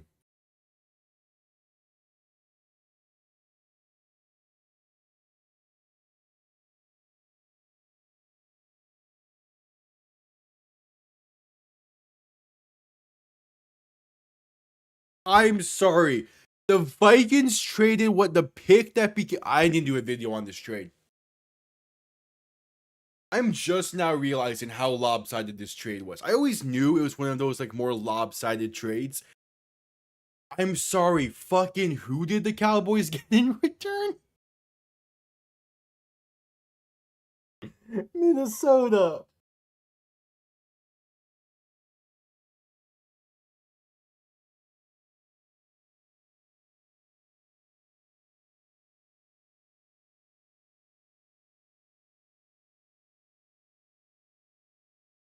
I am actually mind blown by this. Now, like, properly looking at it again.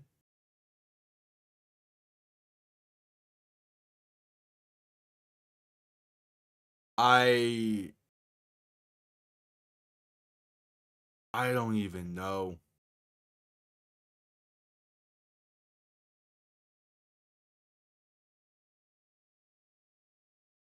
Like, it's not even like the players the Vikings traded to the Cowboys were great. It's just the picks were fantastic. In part because the Vikings were still just mid with Herschel Walker, because he did not perform up to expectations. Like, you traded that much because of one fantastic season.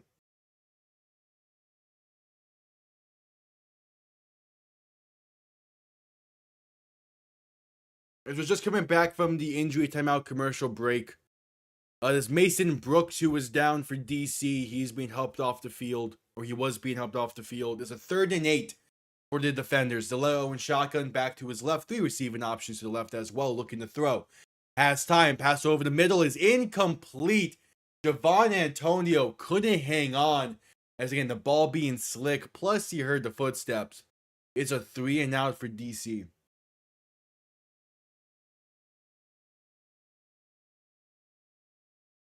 And I am 100% making a video on this trade.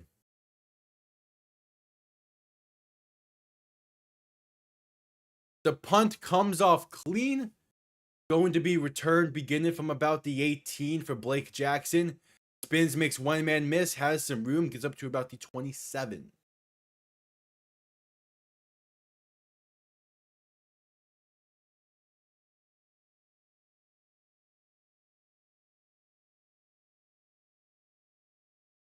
As we wait for St. Louis's next drive.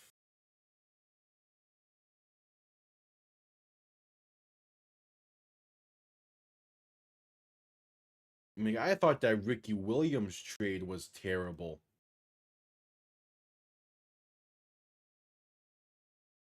All right, Silvers and shotgun back to his left.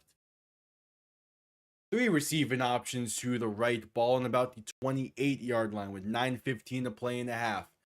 Silvers is going to hand this off up the middle, breaks one tackle, and going to get right back to the line of scrimmage, and no gain for Jarvon Howard.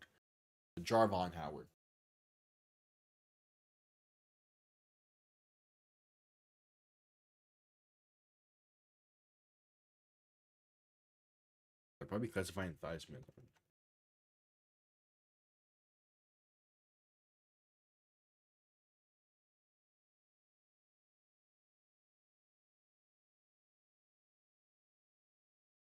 Silvers and shotgun back to his right.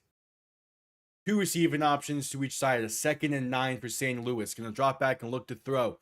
Pass left side has a man. It's Jahcour Pearson. It's caught down the sideline, out of bounds near what might be like the 40-yard line. Throwing it out here is St. Louis, and it works to perfection. Under 8:20 to play now in the first half, and St. Louis is crossed midfield near the 42-yard line.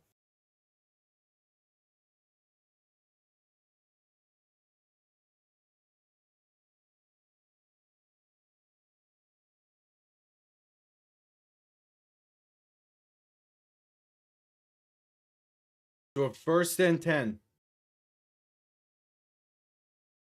Silvers and shotgun. Handoff up the middle for Howard. Gonna break some tackles and spin his way down the left side. Breaks more. The 25 to 20. Out of bounds near the 17.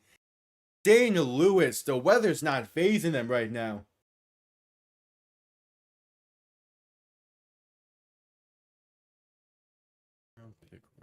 This is gonna be the toughest one remaining.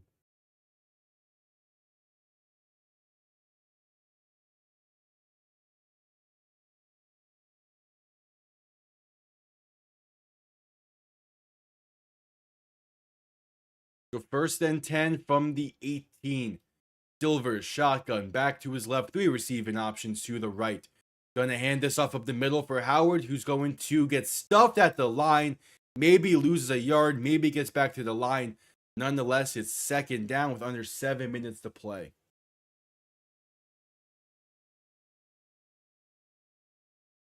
Hey, Ronnie Brown was a 1st-round pick, right? He's like 5th overall by Miami. Yeah.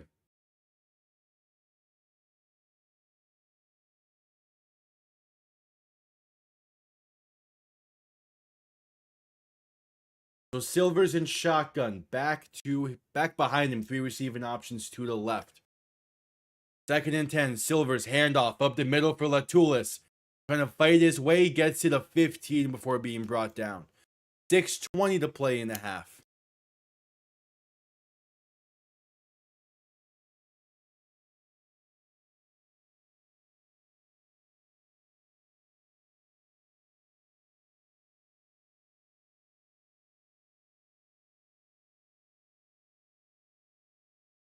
Now 3rd and 7, 6 minutes to play. Silvers, shotgun, back behind him. 3 receiving options to the left. Gonna hand this off once again up the middle. Gain of 3. Gain of 3 for Kevon Latulis. Gonna be a 4th down. And a decision to be made. They're gonna send out Rodrigo Blankenship, even with the conditions on the field. They have faith in the holder and the exchange here. They have faith in Alex Matheson and in Sterling Hofertscher.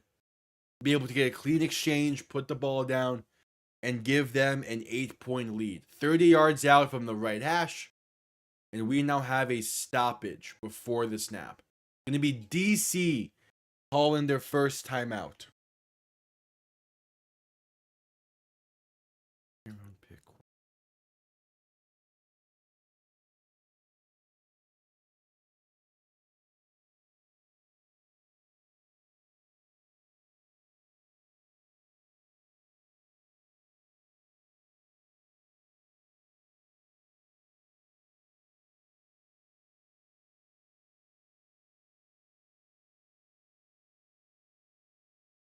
The 30-yard kick for Rodrigo Blankenship from the right hash.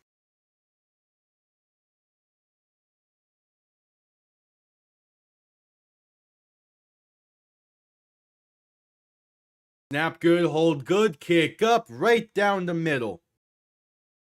8-point St. Louis lead with 5:15 to play in the half.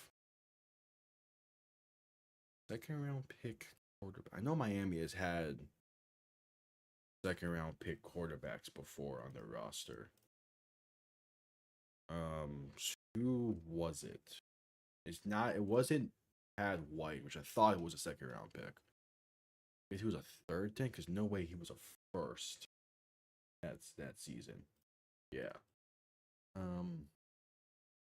Not Culpepper, not Cleo Lamin, not Trent Green. Just not in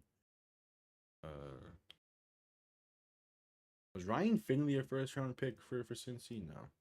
Good. Oh, Andy Dalton. That was the AJ Green draft year. Yeah. It's not instant.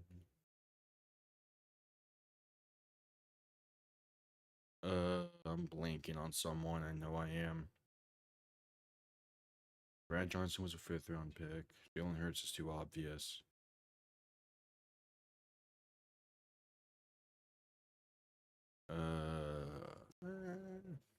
That 2nd round pick quarterbacks is for some reason tough to think of. Like, not Bridgewater. He was 32nd. Not Dawson. Not Dawson, not Star, not Unitas. Unitas was like a 5th round pick by the Steelers.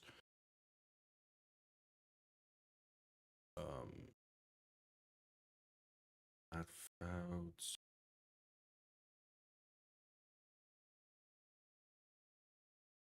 They can do better on 2nd round pick quarterback.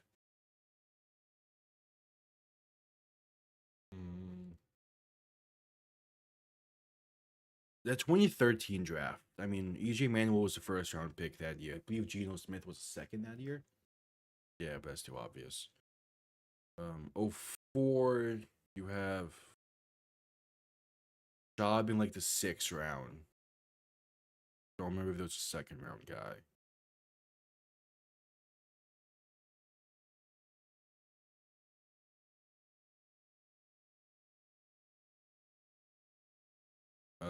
No one would have been in 01. No one from 02. Derek Carr might have been a 2nd round pick, but a little more obvious what I'm going for. Not Taysom Hill, not Ian Buck, Andy Dalton, too obvious, not Mayfield, not.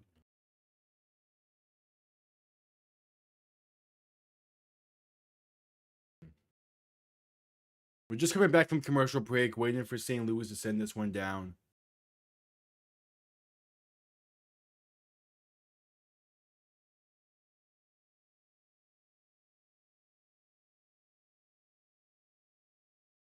And it's going to bounce at the back of the end zone for a touchback. So a 5:14 to play in the half. We'll see if DC can make this a little closer of a game here.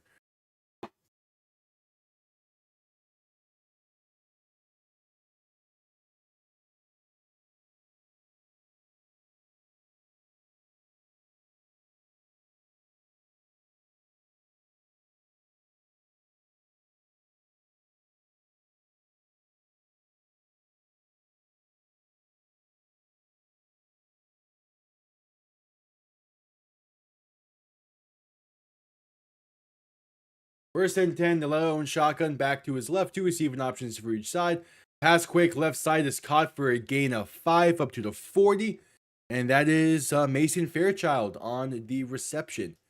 5 minutes to play in the first half.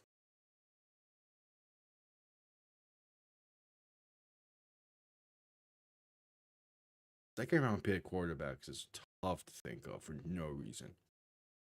DeLeo and shotgun back behind him. 2 receiving options to each side, ball on the 40. And going to hand, keeping himself left side on an RPO, has some room, but first down and more. Past midfield, past the 45, and down to the plus 43-yard line. Might give him the 42. And that's a great carry there from Mike DeLeo. Under 4.5 to play now.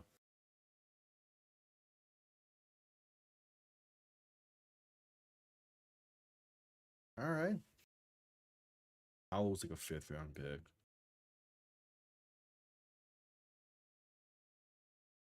Not Cudley, he was a 1st round pick, not awesome. Gonna hand this off up the middle and has some room for Abram Smith. Might be a 1st down carry, but I think he's gonna be, a gain of 8.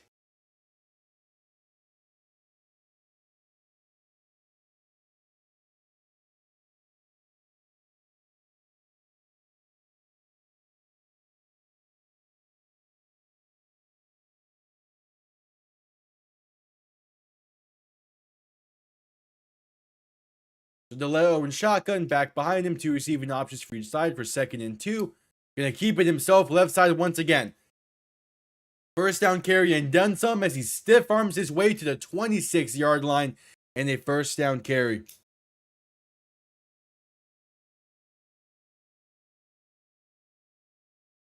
Yeah, exactly. Like this game has definitely has lived. I wouldn't say live up, but given everything that has happened, it makes sense why this is the case. For sure.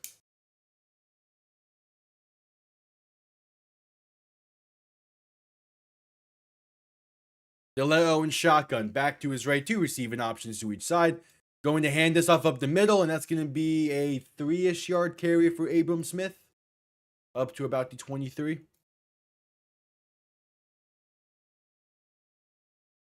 Who is a 2nd round quarterback that I am missing? Gannon wasn't. Rel Pryor? What? No. DeLeo and shotgun back behind him. 2 receiving options to each side. Going to hand this off up the middle. And gets up to about the 20-yard line for Abram Smith. A gain of about 3 once again. At this point, I'm just thinking of Ohio State guys for no reason. Who was it was former DC defender. Cardell Jones. No, okay, didn't think so.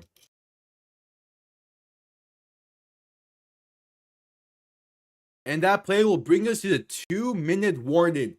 2 minutes to play. DC with ball near the red zone for the first time today. And we shall see, but first a commercial break. Now, Brady Quinn was a 1st round pick, right? Had to have been, yeah.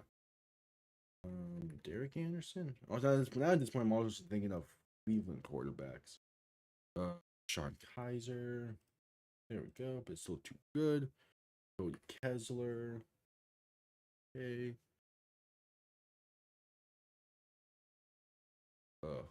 Brian Hoyer, no. Brandon Whedon, no. So not Quinn, not Anderson, not Couch. Ozar?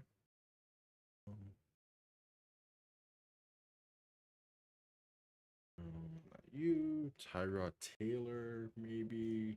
No. Esiason was a 1st round pick. Ken Anderson was a 1st round pick. I know I am missing someone relatively obvious. At least, like, obvious to me. And I'm like, yeah, this dude, I remember him vividly. Did not realize he was a 2nd round pick.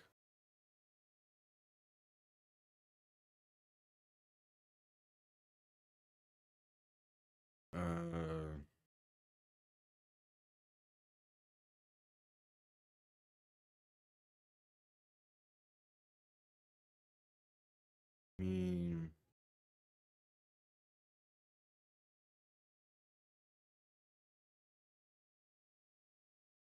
at this point, I'm just thinking about those Super Bowl teams again. But a lot of those are either 1st round picks or later round picks. As we're just coming back from the commercial break, the final 2 minutes of the first half will begin momentarily. Like, Russ was a 3rd round pick in that year, so he doesn't work. Which being that 2012 draft class, looking back on it, crazy. Everything.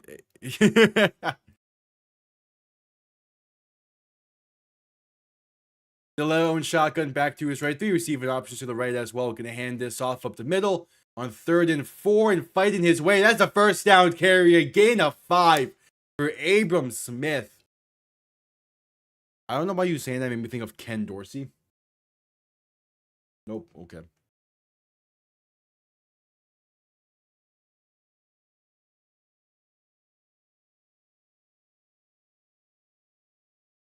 Yeah, 1st and 10 from the 15. DeLeo and shotgun back to his right. 3 receivers to the right as well. Under a minute and a half to play in this first half. DeLeo gonna Fumble the exchange, and St. Louis recovers. Try to read option, but was gonna keep it himself for at least 5. Instead, he fumbles and DC falls on it. It is Travis Feeney. No, it wasn't Feeney. It was Carson Wells who falls on it.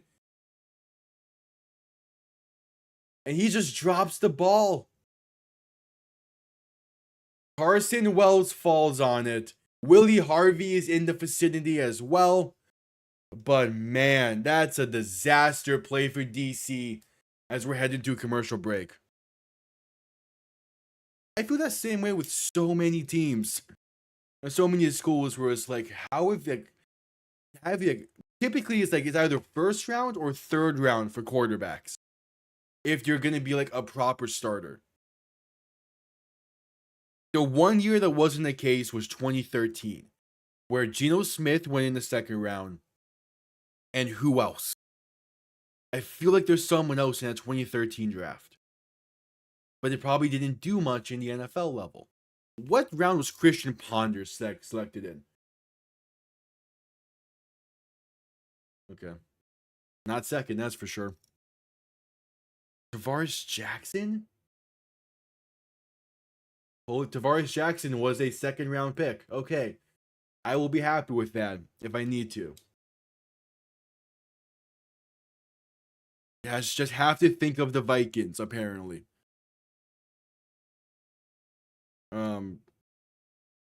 Actually, good point. Think of the Vikings. Kellen Mond was a 4th round pick. Not Darnold, not McCarthy, not Cousins, not Keenum, not Favre, not Culpepper, not Ponder.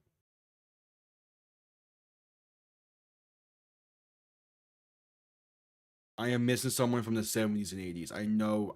Tommy Kramer. Damn it.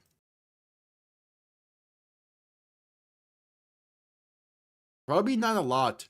Especially the Steelers, probably not a lot. The Browns, I could see them having a few here and there. But most of theirs QBs would be either first or like 6th round picks. Or 1st and 4th round picks. I mean, like the one I could think of is Deshaun Kaiser. I am pretty happy with this grid though. And I mainly wanted to make sure I got this one as good as possible. Because I saw a tweet earlier that was talking about this grid specifically. And how they didn't understand people being good at it. So I'm going to capture this. I'm going to tweet this out. Once I believe I remember who tweeted it.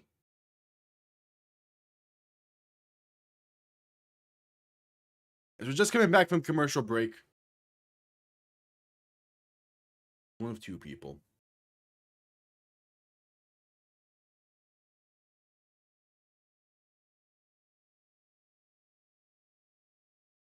So Silvers and shotgun back to his left. Two receivers to each side. Gonna hand this off to Jarvion Howard up the middle after his screen was pump faked on. And gonna get about 2 on the play.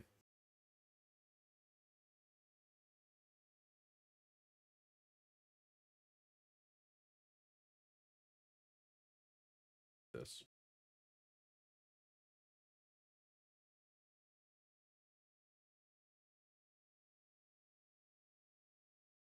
Silver's going to hand this off up the middle for Jarvion Howard. Going to get up past the 20 to about the 22. Gain of roughly 4. 40 seconds left in the half. We're going to have a clock stoppage here.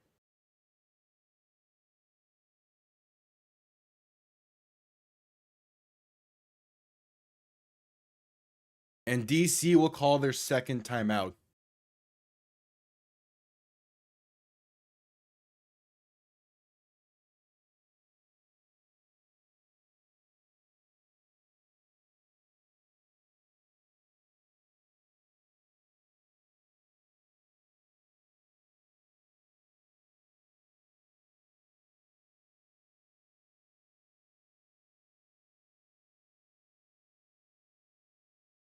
So 41 seconds left in the half. DC calls their second timeout before 3rd and 3.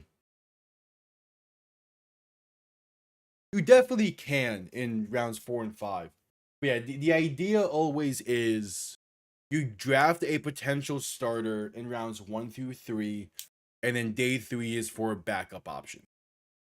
Handoff up the middle to Howard on 3rd and 3 will be enough for the first down, as Jarvion Howard can get up past the 30, I believe, up near the 33.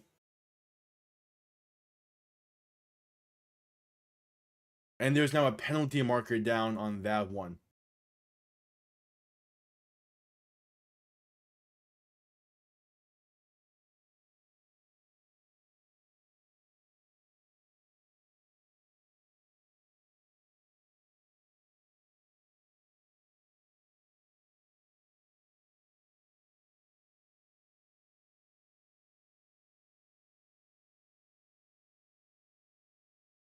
After the play, a personal foul on DC. An attack on 15 at the end of that one, and a first down for first down for St. Louis, even though it was a first down carry already, nonetheless.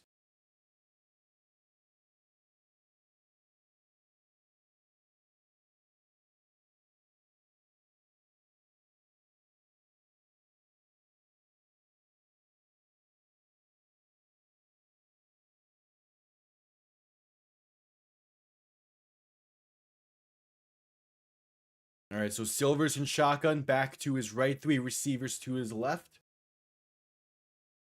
33 seconds left, ball in about the 48. Silvers throwing deep, right side has a man. It's caught by Blake Jackson down to the 24-yard line, placed in a bucket, and St. Louis is in field goal range with 24 seconds to play in the half.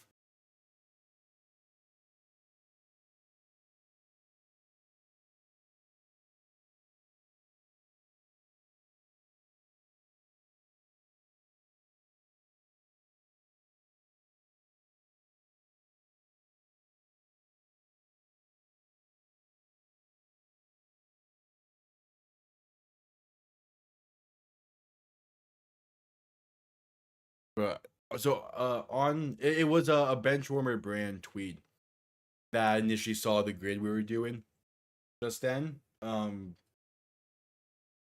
I'm seeing all the other people post theirs to the same one. It is so funny how much I cook in these grids. It's perfect.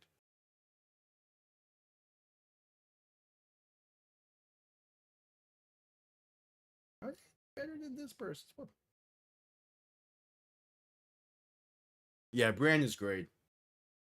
But yeah, I saw his earlier, and I was just like, okay, I'm gonna have to do this when I get home, and then post mine in there as well, as like a way to like get involved with shit. So Silver's gonna hand this off up the middle for Jarvion Howard on 1st and 10. Gonna get his way up to about the 21 before being brought down. St. Louis called their first timeout before that play. I think they're gonna call their second here with 18 seconds to go. Yep, second timeout called by St. Louis. Which I also maybe just realized. I don't think I follow him on this one.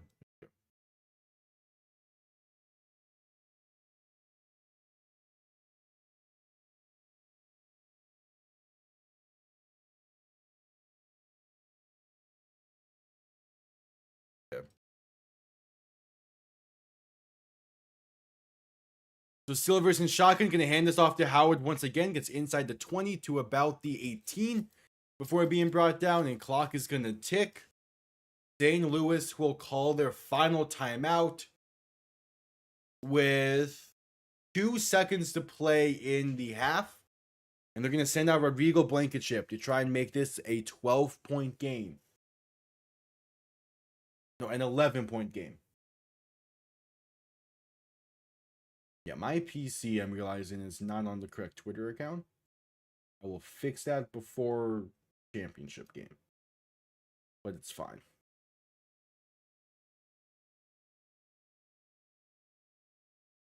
Third and 6.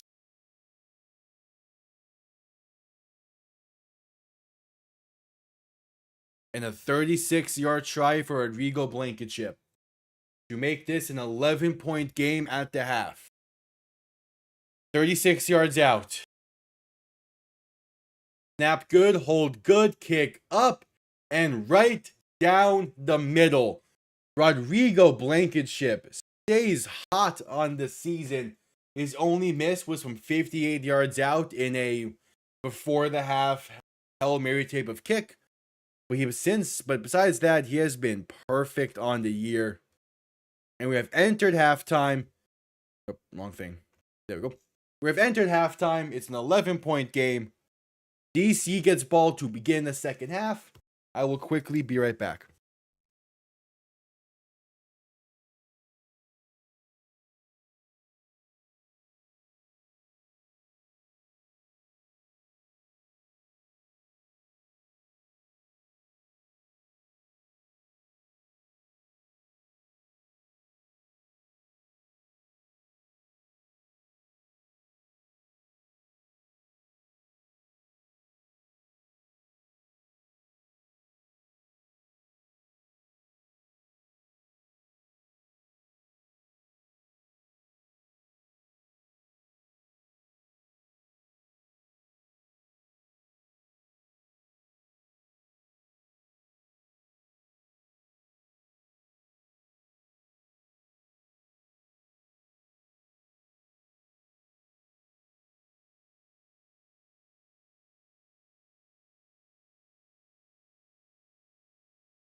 All right, I'm back.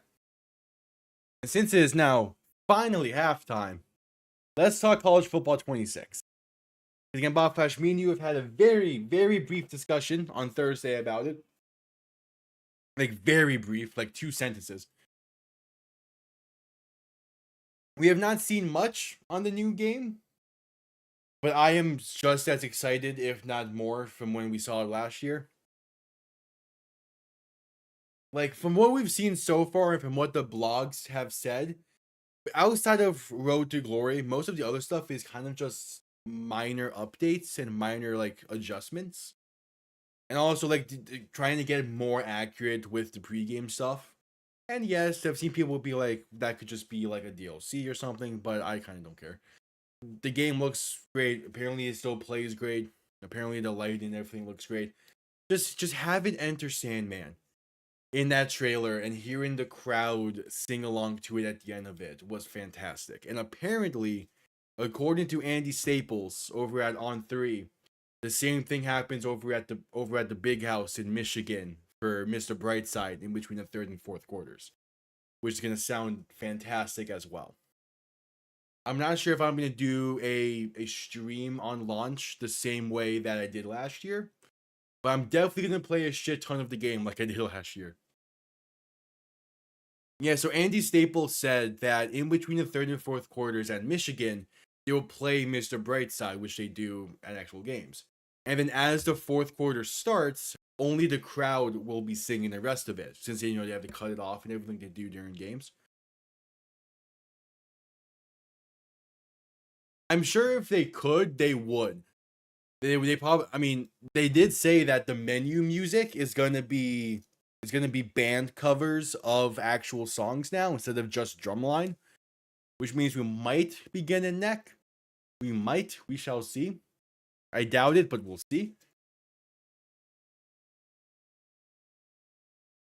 But yeah, I mean, I'm excited. I mean, you already know about if I'm not live with it, I would definitely be in our typical voice chat spot, Bob Flash playing it.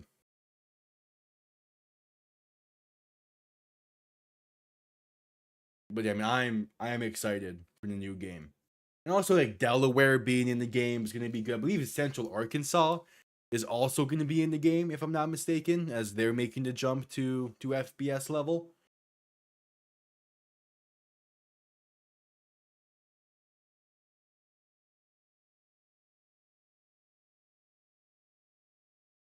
Yeah, but exactly, they just won't play the portion with curse words in it, or they'll just only play like the band playing them. I'm kind of rooting for St. Louis. At this point, after the weather delay and what we've seen so far, I'm kind of more so just rooting for chaos in this game. But I am definitely more leaning St. Louis. They kind of are my team at this point, even though I'm not like, even though I don't say I'm a Battlehawks fan. I am a fan of what St. Louis can do, but I was gonna say that same thing for like 3 other teams. So yeah, I kind of all over the place. We'll see when they add more teams next year. As it seems that's gonna happen. We'll see when they add more teams. If there's anyone that kind of I lean towards. If there's a team in Florida, obviously I'll be like a fan of them, but not really. At least unless at least they're like in South Florida or Orlando. If they're in Jacksonville or Tampa, like cool, but nah.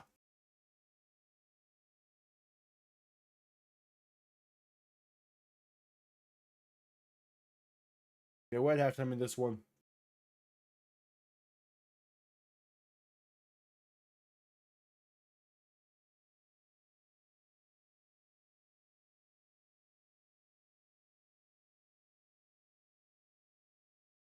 It's weird.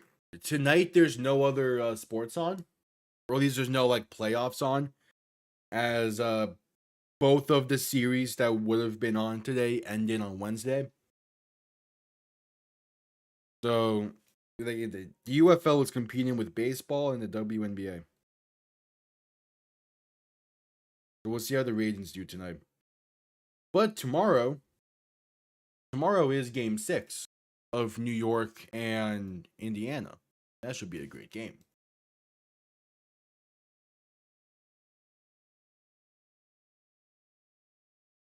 And then yeah, like kind of wanted to be June 4th already. I want game 1 between the Panthers and Oilers to happen already. Because man, I'm nervous about that series a little bit. Also, announced earlier, Bryce Huff getting traded from Philly to the 49ers. So it seems like the Hassan Reddick Bryce Huff swap did not pan out well for either side. Do we know what the Eagles are getting in return yet for this trade? I'm just not realizing that. What was the return for this? Become official after June 1st. Probably won't find out till then. Most likely it'll be like a 4th? I don't know, what's Bryce Huff going for?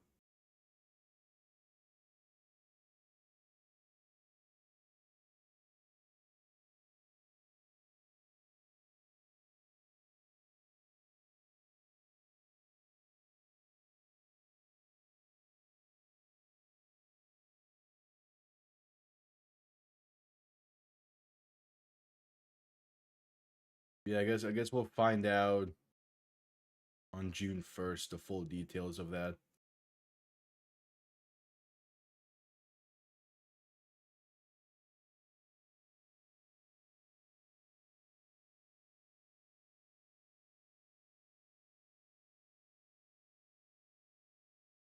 We'll see. We should be exiting halftime here shortly. We're not going to have a long halftime due to the weather delay. So we'll see. Yeah, St. Louis has been in firm control of this one. We'll see if they can maintain it.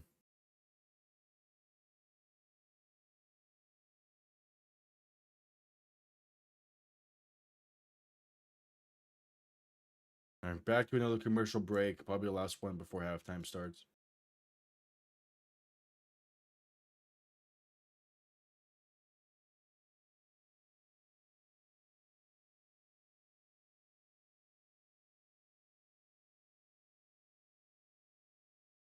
We shall see. We're at halftime. I might as well use this time also to quickly say, if you are new, subscribe. It'd be greatly appreciated. Still on that road to 500. Hopefully getting it by the end of the year. Be even better to get it by the start of the NFL season. The same thing we've been doing with the UFL all year long. We're doing the same thing covering the NFL season in the fall. As soon as the UFL season ends, we begin coverage of the off season and kind of like going back and reviewing teams' off seasons and previewing their next seasons and the divisions and whatnot, and all the stuff that took place while the UFL was going on, basically. we begin the retroactive coverage of all that and those discussions. So we greatly appreciate you sticking around. And plus, on top of it all, we have weekly video essays that begin June 21st. I have a few ideas for what that first one will be. I'm gonna need to actually start working on them soon, though. I do have one that's in the chamber. It's been in the chamber for a long time, so if I need to, I could just use that. But I have a better idea of when that video will go up. Oh, so yeah, I saw that earlier, Bob Flash. It's and we also discussed that earlier as well. The whole like Belichick and Dion not being in college football 26. I get Belichick. He was not in a lot of the Maddens. Dion, I'm a little shocked by. I do get the reasoning of like, oh, they just had all of this negative press surrounding them. So like, why would you want to have even more potentially? Not sure. Also, I've also heard stuff that Madden 26 is gonna have a massive like franchise overhaul. I'll believe it when I see it.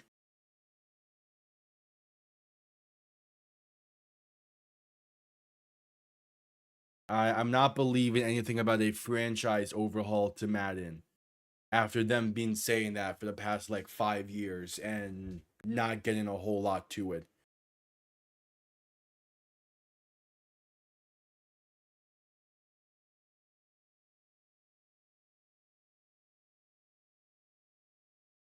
We'll see. The second half kickoff going to be underway here momentarily.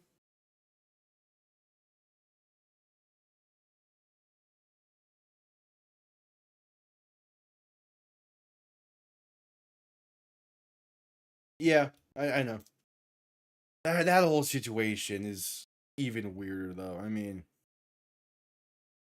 I was talking with Toasted last night. He was asking me like, because it was in relation to like the differences between NBA and NFL players, and he asked me the question of like, are there like how many boneheads or how many like dumb decisions have been made by NFL players? I simply just said yes.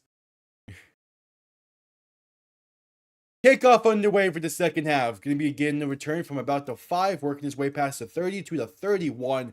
That's Jaden Mickens on the return.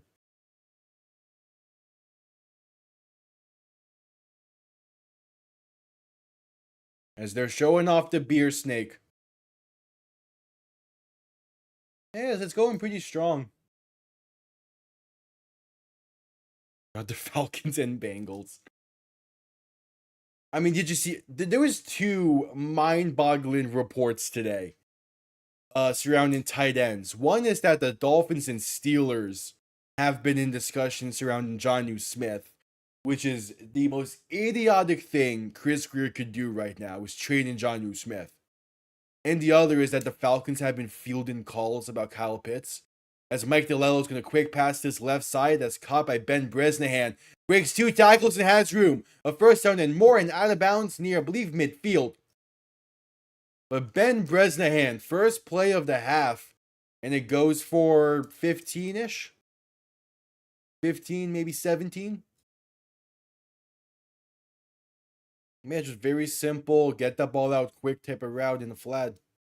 And yeah, ball at midfield. Mike DeLeo in shotgun, back to his right.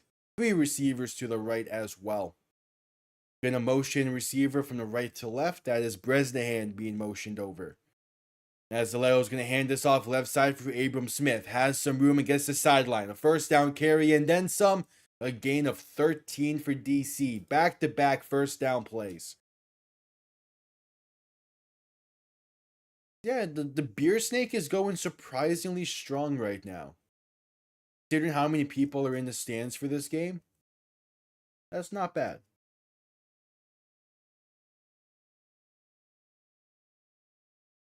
DeLeo in shotgun, back to his left. 3 receivers to the right. 13 minutes to play in the quarter. DeLeo to throw. Rolling right to buy some time. Still looking. They're going to pump fake and keep it himself, sliding down near the 34-yard line. And it'll be a 2nd and 7 coming up.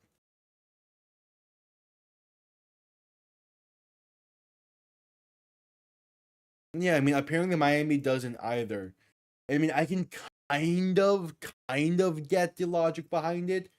Whereas, like, Miami does benefit more from having a more traditional blocking tight end, and a lot of his targets would instead be going to, like, Achan, Waddle, Westbrook, and Keeney.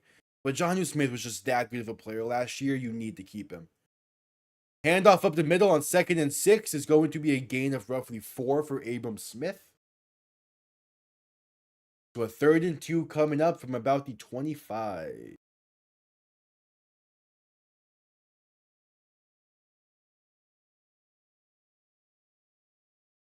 "12 minutes to play in the quarter."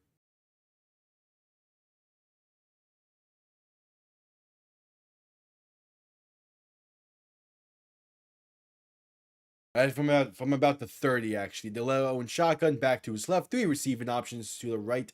Gonna hand this off up the middle once again and stuffed behind the line. No gain, a loss of 2 for DC.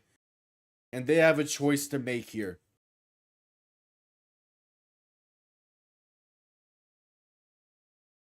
They're gonna send out Matt McCrane and this field goal unit, trying to make it an 8-point game once again.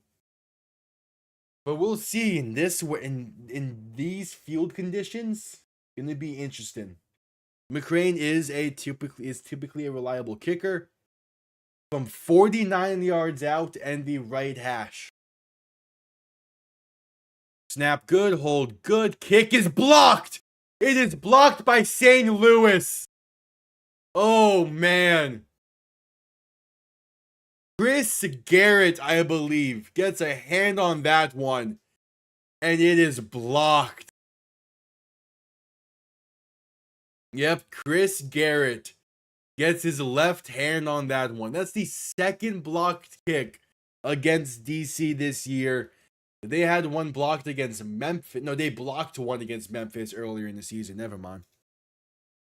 But yeah, was a very solid drive to begin the half. That does not help it.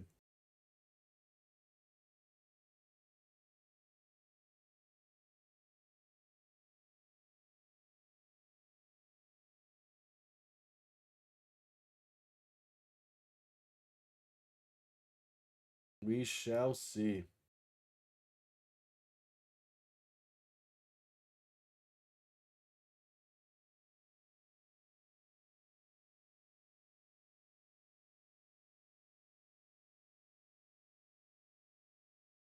We're at a commercial break now as well.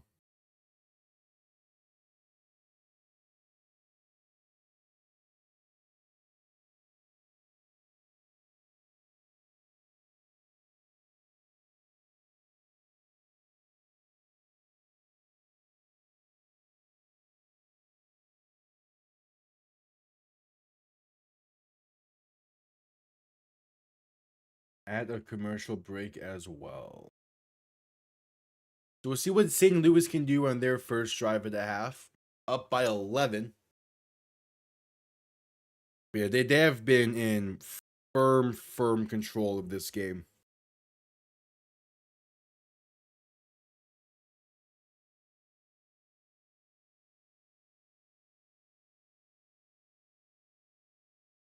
We shall see though.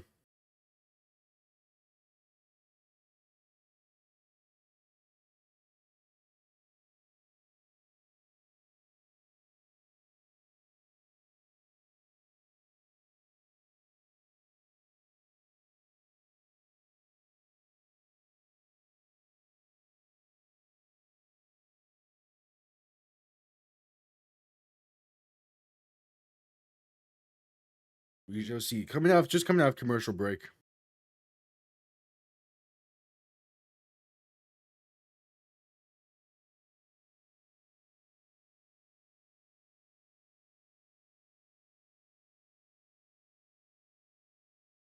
And showing the replay of that block once again. I mean, they will be starting from what, inside the 15? Maybe. I mean, it does seem like the field has dried for the most part. So I'm willing to say they'll get a field goal on this drive.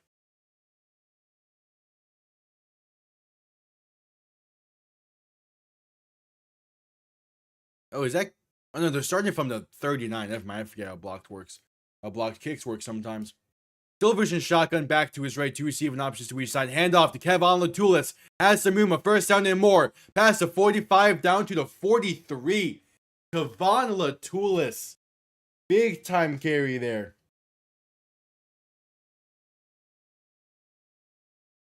He has not had a lot of carries this season, but the ones he has had have been really solid as a whole. Yeah, yeah, St. Louis definitely does score in this drive.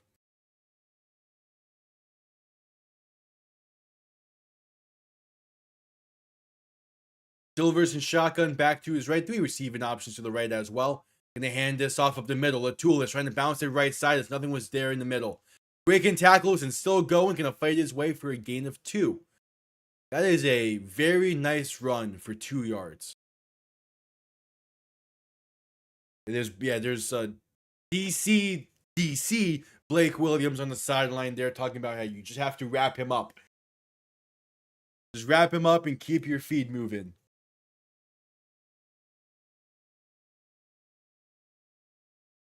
Now a 2nd and 9 as St. Louis last week was a little bit more pass happy than what they're used to. This week is right back to their very heavy ground game. 21 rush attempts for St. Louis as the pass over the middle is caught by Blake Jackson, and he gets hit hard enough for his helmet to pop off. Hangs on to the football though and picks up about 5. Yeah, that is just their 7th pass play and 6th proper pass attempt. So it has been a very ground heavy game, and the weather has definitely played a factor in that. As Isaiah Johnson was the one to lay the hit there. And it'll be a 3rd and 5 as now Blake Jackson he's gonna have to miss this play because his helmet came off. Even though he got hit in the chest, your helmet came off, dude. That's a rule. If your helmet comes off, you have to miss a play. Oh, he's definitely not happy about that, jumping on the sideline like that. Yeah, he's heading to the medical attendance. What has to happen, sadly. Silvers and shotgun back to his left. 3 receiving options to the right as well. 3rd and 5. As we'll look to throw. Pass left side is caught by Latulis. Makes one man miss, trying to stay on his feet, and does, but does not get enough for the first down. It's a gain of about 3, maybe 4. And St. Louis will have a decision to make here. It's a 4th and short. They're going to keep the offense on the field. Actually, it's only a gain of 1. It's a 4th and 4. Okay. So 4th and 4. 8 minutes to play in the quarter. Silvers alone in shotgun. 3 receivers to the right, 2 to the left. St. Louis has not been a good team on 4th down this year. Silvers to throw. Pass is incomplete. Dropped by Jacor Pearson. And it's a turnover on downs for St. Louis. Drive just stalled out. 7:52 to play in the quarter. And going to head to a commercial break. I don't like that decision to throw there. Or at least not to Pearson. He was double covered. I mean, I get the play design. I don't get the decision to actually throw that ball.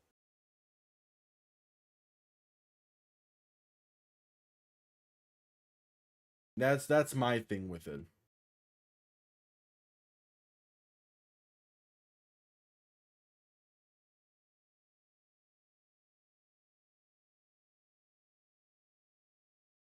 That's just I mean, St. Louis is still sitting fine in this game.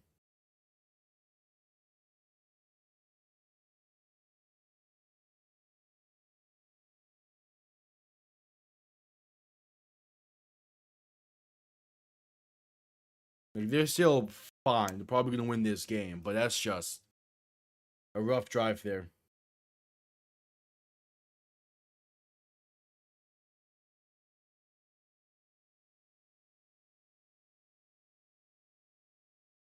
We'll see. I mean, it is only Only an 11-point game. So DC has the time to come back in this one. But they're going to need their offense to get something going here.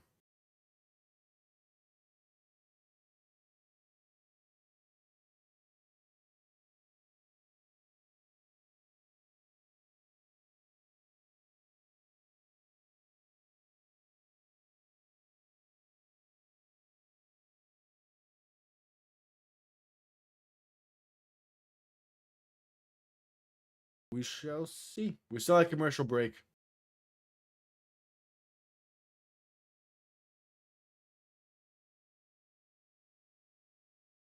Are you still talking? Are we talking about softball, right? Ball Flash that we're talking about there.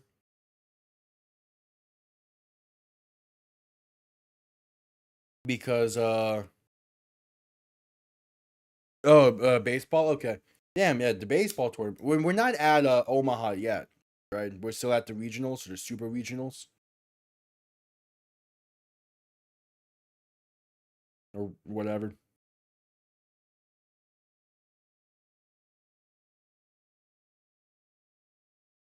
That's crazy that a lot of unseeded teams pulling off the upsets. Love to see that.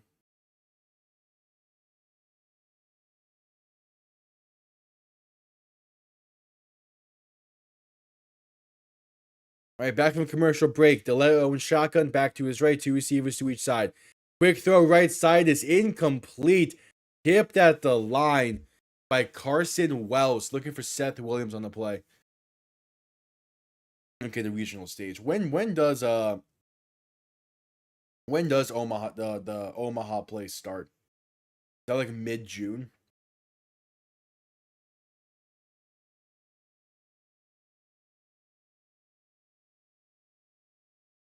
And 2nd and 10 for DC. DeLeo and shotgun back to his right, 2 receivers to each side. And then play action and look to throw. Pass left side is caught by Abram Smith, trying to get the sideline and going to be forced out of bounds at about the, the 44-yard line. Going to be a 3rd and short coming up for DC. Yeah, 3rd and 3. It's not been a good night for the offense, but like at the same time, you can't really hold it against them. They're not. I mean, Teamu ain't playing tonight. That's like the only starter not playing those. At the same time, like, come on. DeLeo and shotgun back to his right. 3 receiving options to the left. Going to hand this off to Abram Smith, who's going to fight his way, but only picks up 2 to the 46.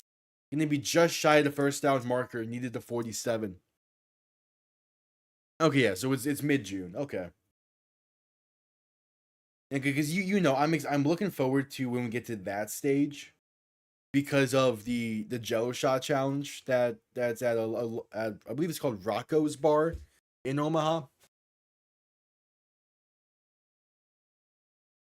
DeLeo and shotgun on 4th and 1, back to his left, going 2, and there is stoppage before the snap.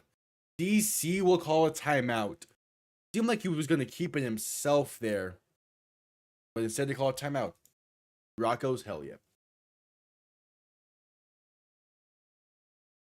I mean, well, it was 2 years ago when LSU just went crazy at it, to no one's surprise.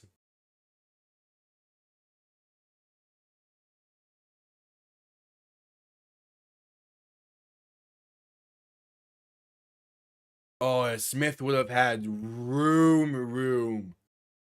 Oh, that's a bad timeout to call there, DC. Abram Smith would have had plenty of room there.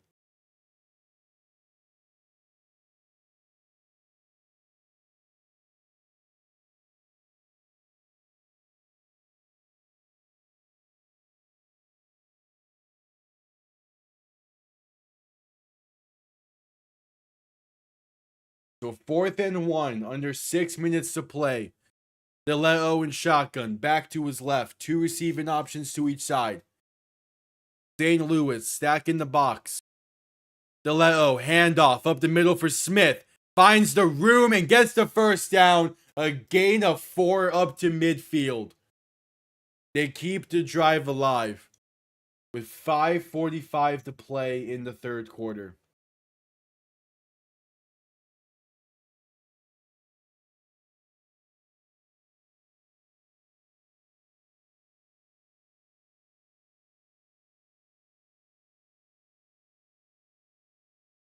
The let Owen shotgun back to his right, two receivers to each side, 1st and 10 from midfield. Gonna shift the back to his left. The let to throw. Pump faking. Pass deep. Right side. And caught by Braylon Sanders. Or the saying incomplete. Did he get his feet in? They're saying incomplete. That was placed perfectly. Oh, Sanders. You gotta hang on to that ball initially. That's what did it. He bobbled it. And then was out of bounds by the time he actually caught it. Doesn't have possession until there. Maybe there. Actually, that still might be a catch. Hold on. He bobbles it initially. He gets possession there. That might still be a catch. Either way, that is an absolute perfect throw by Mike DeLeo. Like, perfect throw. It's just, when does he get full possession and are his feet inbound? This will be close. I think they have now sent this to review. Out there? If we say possession there, it depends on that left foot if any of that's out of bounds. But he definitely has 2 feet down. It's just, is that left foot out of bounds? Then we'll see. Okay, that makes sense for the baseball stuff. Okay, cool. Yeah, they're saying incomplete after review. It was a dead situation. Damn. DeLeo and shotgun back to his right. 3 receiving options to the right as well. Gonna hand this off left side for Abram Smith, and that's only a gain of a yard. Up to the 49. So a 3rd and 9 coming up for DC.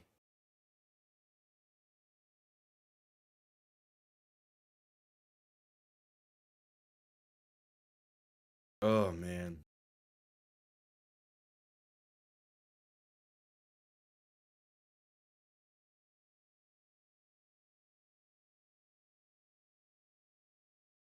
Third and 9.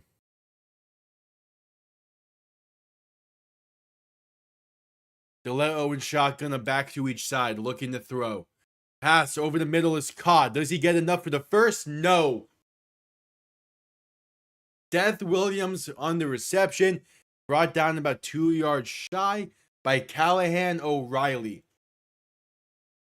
But DC is fine with that. They're playing the game of every drive is that. They're playing the game of you're constantly in 4-down territory, it seems. So 4th and 2, DeLeo and shotgun back to his right. 3 receivers to the right as well. Gonna shift it back to his left. DeLeo going to keep it himself left side. Breaks off 1 tackle. Stiff arms another. 1st down and more. Past the 30. Out of bounds to the 26. What a play by Mike DeLeo.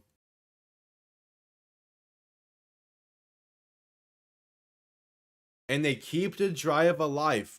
2 4th down conversions on this drive. They're playing it well. I'll give them that.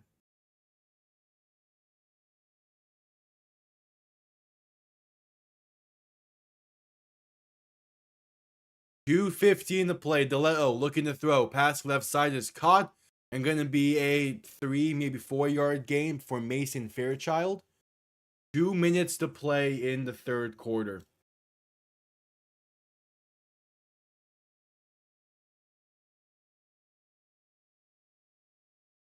Two minutes to play in the quarter.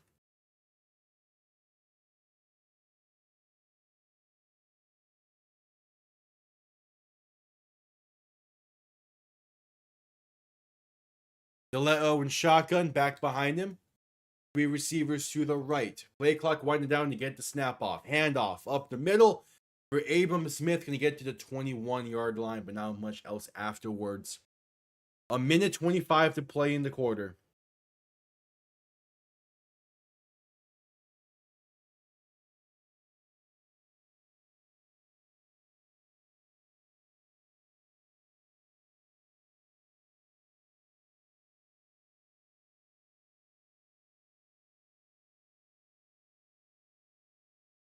So 3rd and 6. DeLeo and shotgun back to his right. 3 receivers to the right as well. Going to play action and look to throw. Pressure coming, trying to avoid it. Going left, but unable to, and sacked. Back near the 27. Tyler Bowe on the sack. It's a 4th down for the defenders.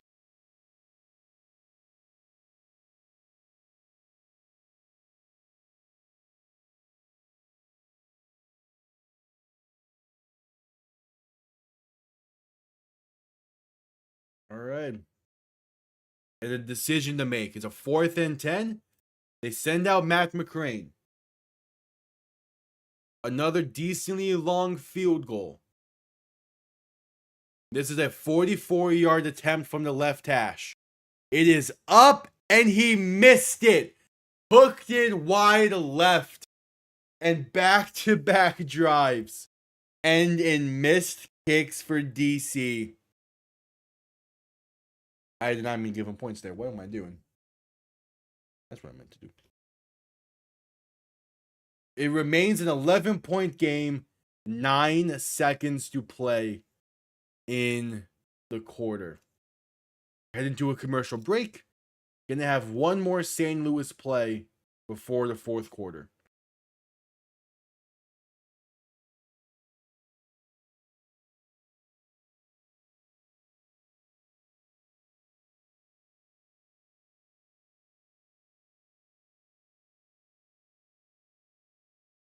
All right.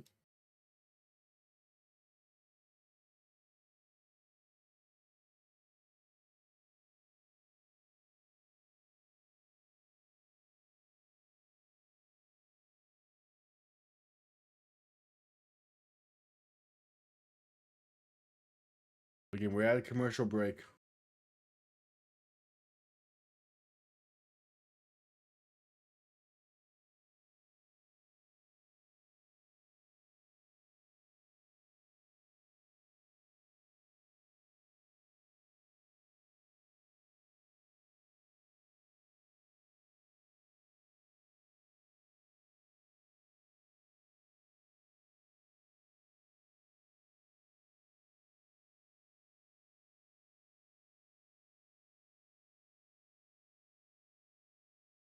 We shall see. We're still at commercial break.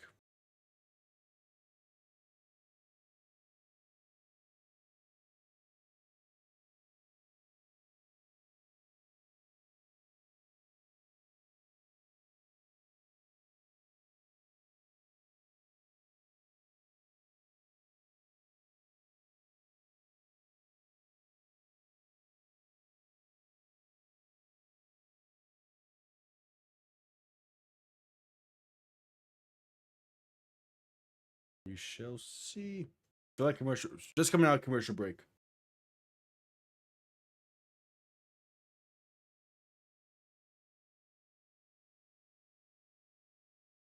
Hello. Hello.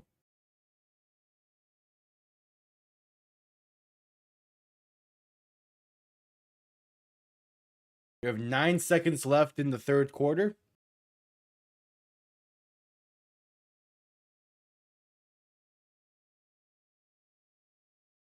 So one St. Louis play here, then we head back to a commercial break. This is how Fox runs things.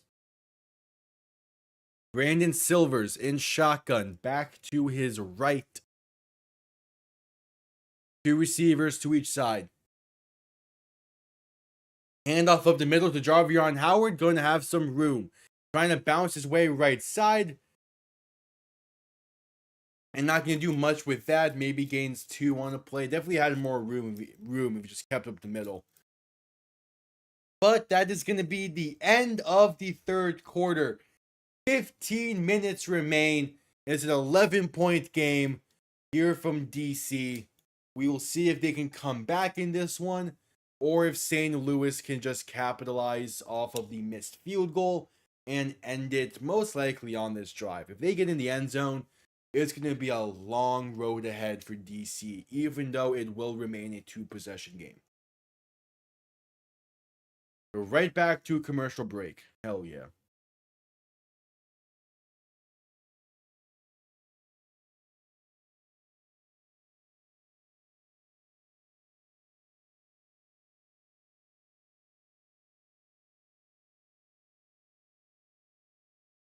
We shall. I thought for a second they were gonna go quick with it, but not right back to more commercials. It wouldn't make sense if they were to go quick with the in between quarters, but it's Fox. Why would they?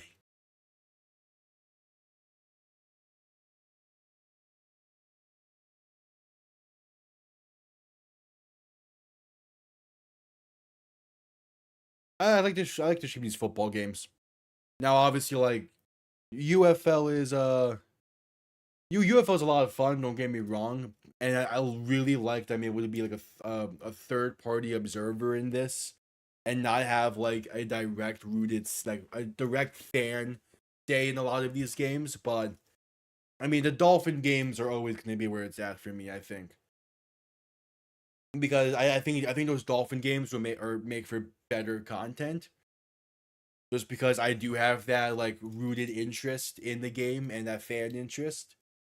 And I mean, I've spent enough time watching sports YouTubers to know that when your team doesn't live up to expectations, that's when you're gonna do a little bit better. But I just any football game. I just love watching football that much, where I don't really care. I do here and there. It's not one of my go-tos. I do like a lot of what Jaguar Gator 9 does. And I know he's also been streaming these UFL games, and I hope he's been having a good time with them as well. But I do have a lot of respect for what he's done. And like the main video I that stick out is his Michael Strahan sack one. Like that was a really nice video he made. Yeah, and that's fair having like a specific go-to. I mean, for a while, my go-to was Tom Grossi, and then I started doing these myself, and I kind of haven't had the time. But like he rated a few times last year, and it was really appreciated, and it's still kind of mind blowing to be able to say that. But yeah.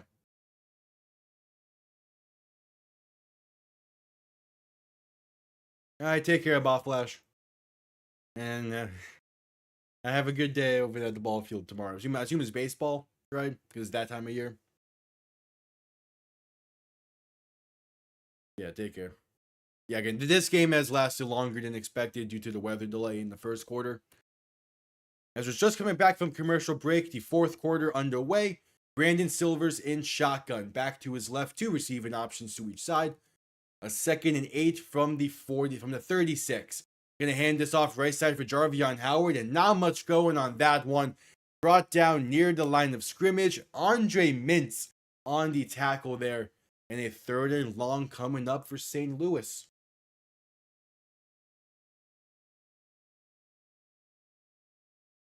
Softball, okay. It was 50-50. Jeez, they actually allow that? Because I know in NCAA they don't allow games. They don't allow new innings to start past 7 p.m. EST. Or like 7 p.m. in general. As Silver's going to hand this off up the middle on 3rd and 7, and not much going for Jarvion Howard. Gonna maybe gain a yard or two on that one, but still a 4th down coming up for St. Louis. I have never tried beer cheese. It is something on the list though. It's one of those things where I know it's probably not like, and I know Green Bay probably isn't known for it, but it is something where I think that's something I would try whenever I go to Green Bay or Wisconsin as a whole. Oh, that's a nice fun fact.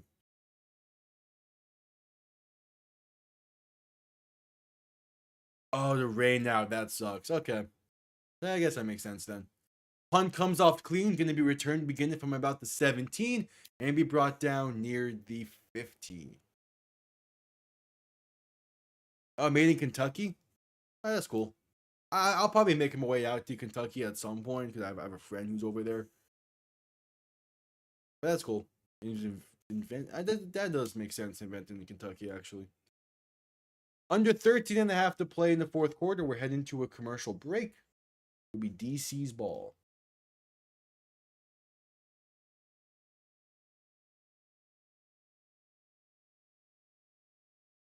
Yeah, I plan to, at least like part of like my bucket list is to go to a game in every NFL stadium. So I'll make my way to a bunch of different areas and try a bunch of different things. Yeah, peace, Bob Flash. Get some rest.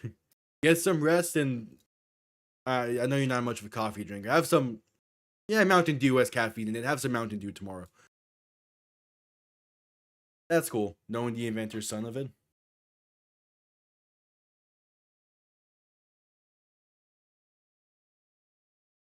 Yeah, that's it. Yeah, you learn stuff every day. Beer cheese invented in Kentucky. Another things like like sports and football is my main interest. But just in general, learning like history is another thing I really like, and I'm interested in. Hence why like the video essays are a lot of fun to me to make. Is that good like combining of sports and is that good like sports history stuff? Hell yeah. There is 13:27 left to be exact. 13:13. Yeah, fourth quarter pretty much just started. Still plenty of time.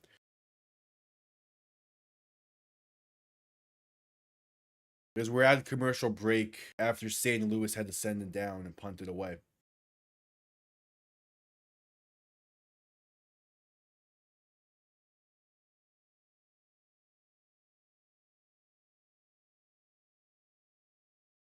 Yeah, that's a pretty safe bet.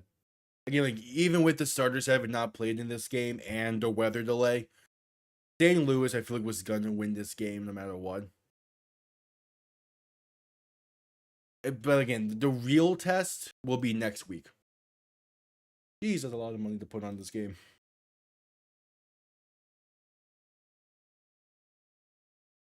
Yeah, against putting on St. Louis was I would say was pretty safe. Again, there's still plenty of time left, so we shall see. But I picked St. Louis to win this game on predictions. So they're interviewing Jordan Teamu on this. Jordan Teamu on the sideline for this drive. Okay.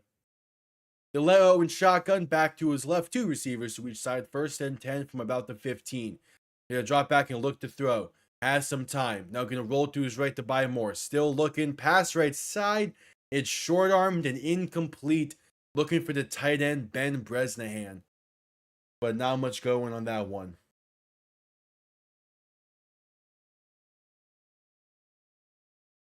So a second and 10 coming up for DC.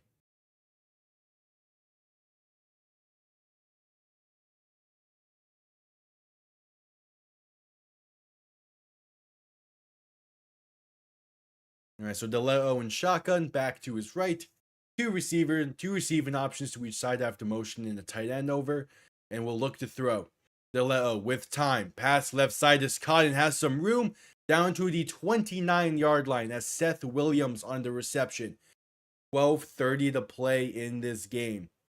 DC looking to mount a comeback with an offense that has done borderline nothing in this game. They did set up for two field goal tries. One was blocked, one was missed. But it's just been a very slow day at the office for this offense. DeLeo and shotgun back to his right. Two receiving options to each side after motioning the tight end over right to left. Going to hand this off left side and gonna now keeping himself up the middle actually fooled me out as well as the cameraman. And that's a gain of 2 for Mike DeLeo on the read option. Just crossed the 12-minute mark in this game.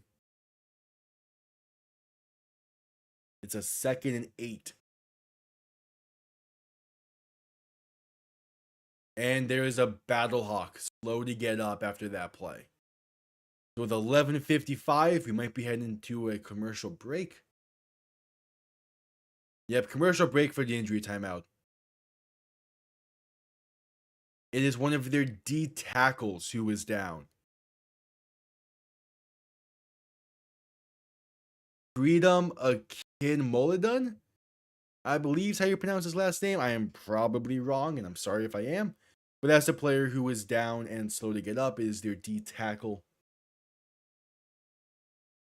So we shall see. Hopefully, all's good. You hate to lose someone.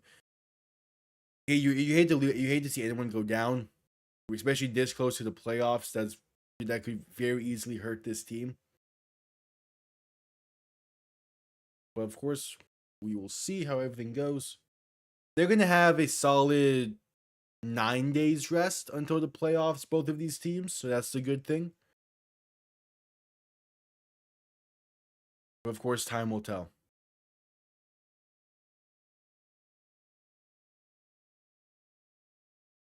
As we'll sell that commercial break for the injury timeout.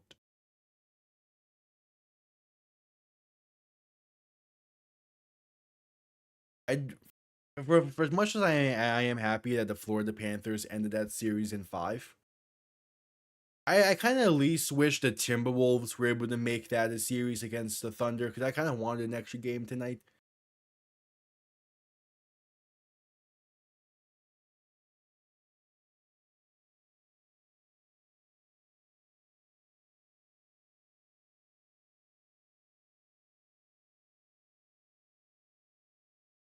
We shall see. And there's 11:55 left in this game. Yeah, it does feel a little weird having no other sports or no other like playoff games anymore. At least till tomorrow when Game 6 is going on between the Pacers and Knicks. But even then, like that'll probably be the end of that series. And then we'll have to wait till June 4th and June 5th for more sports. And it's just kind of weird.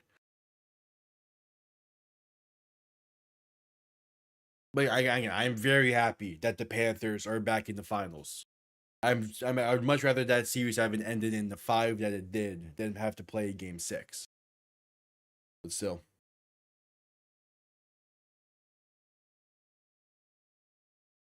Which one? The Pacers Knicks? Oh, you're a Golden Knights fan? 2023 was something for sure. Back from commercial break, Mike DeLeo gonna look to throw, rolling right to buy some time. Pass right side is caught and brought down near the 41. That's Jaden Mickens. Yeah, that's Stanley Cup in 2023. We put up some kind of fight. 2015 was something, yeah.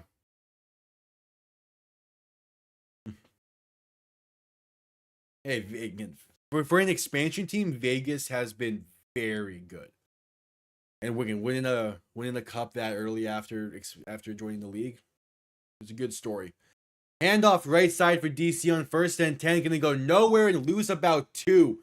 Really, Harvey brings him down. It's Darius Haggins on the carry and a second and long coming up. It was like it's right up there in the top right. That's not a souvenir, but like it's a little tiny piece of memorabilia from last year's cup win.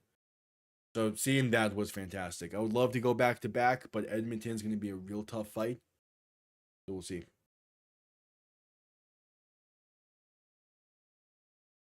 Yeah, it's crazy. It's crazy how successful Montreal was in those early years. A lot of it was just original 6 teams, though. So, yeah. DeLeo's pass left side is caught by Haggins and going to be a gain of about 3. So a 3rd and relatively long coming up. Oh, yeah? Hey, week 1. Week 1, Dolphins. Wait, is it Dolphins at Colts again, or are y'all coming to Miami? No, I don't remember right now, but I just know week 1's against the Colts. And that should be a pretty fun game. I would hope Miami can pull it out, but it's in Miami. Cool. DeLeo and shotgun back to his right, looking to throw on 3rd and 6. Pass left side is caught by Javon Antonio. Going to be a first down and more up to the plus 41. Hey, that's up to him. I'm more worried about the potential of Jonnu Smith being traded now. And also the idea that, again, Tua needs to stay healthy, but that would be for later on in the offseason.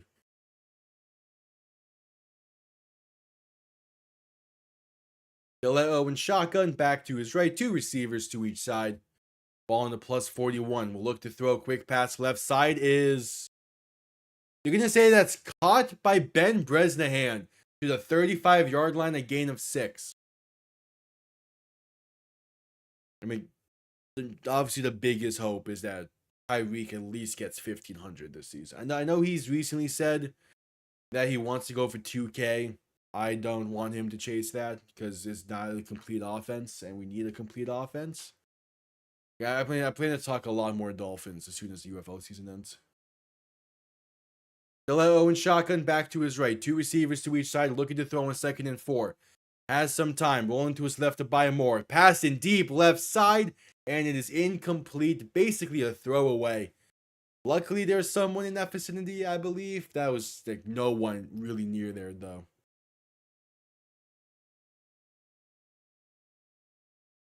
Well, here's the thing. Now that it's a 17-game regular season, you would need to go 21-0. So, we'll see.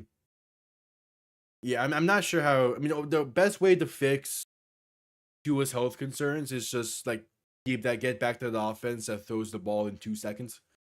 But that's obviously not realistic to, like, be massively successful. 3rd and 4, pass right side is caught by Jaden Mickens up to the 30-yard line, a gain of 5 and a first down for DC.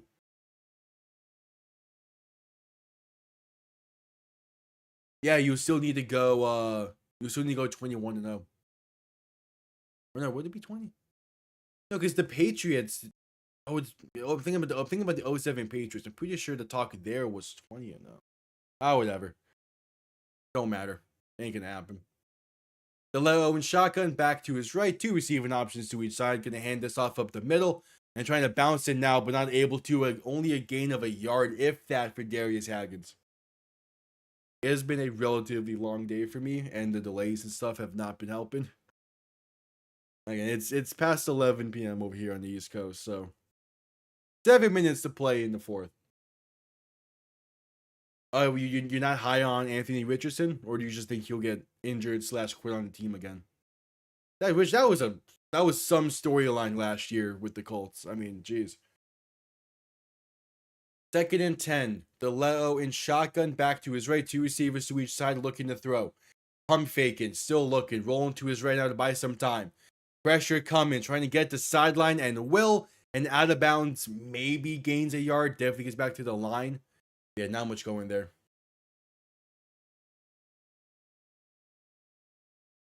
Really? Yeah, there was a lot of hype about Anthony Richardson. I feel like most of it was like similar hype to what... I don't know, this isn't the best comparison, but similar hype to what like Manziel got. Where it was a massive potential guy that could definitely develop into something. But saying DTR over Levis back to that time is interesting. Because like obviously like in hindsight probably doesn't matter between the two. But like from like the draft discussions, interesting. 2nd timeout is called by DC as they're not going to get the snap off in time. 5:53 to play in the game. I think the Jaguars and Titans, I could see the Colts split in there. Like I could see that being the case. Texans is going to be tough for sure, but even then, like y'all nearly had the Texans last year. I'm gonna be keeping my eye on Atlanta a lot this year because of Penix and what that could be. So I'm definitely curious on that.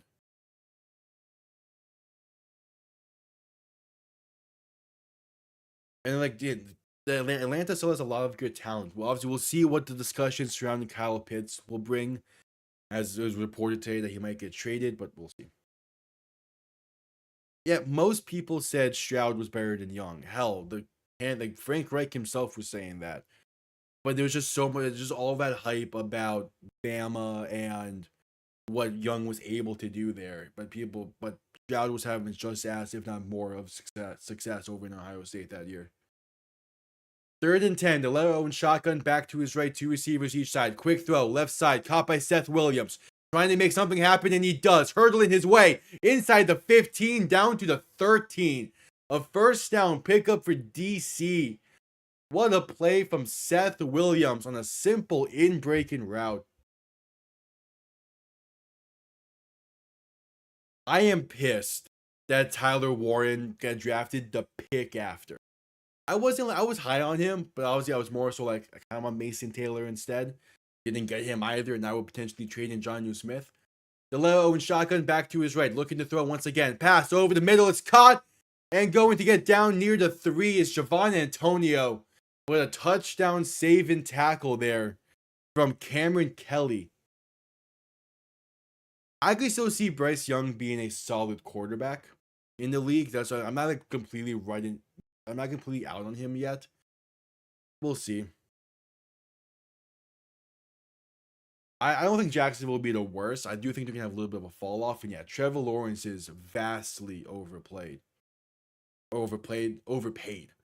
DeLeo to throw. Pass left side is caught. Seth Williams. Touchdown DC. They bring this within 5.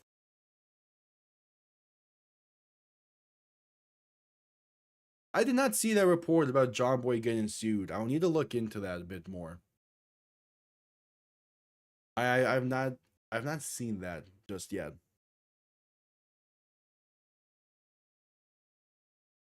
Yeah, do you agree that Trevor Lawrence is overpaid, and thus Brock Purdy a little bit overpaid? But oh, really?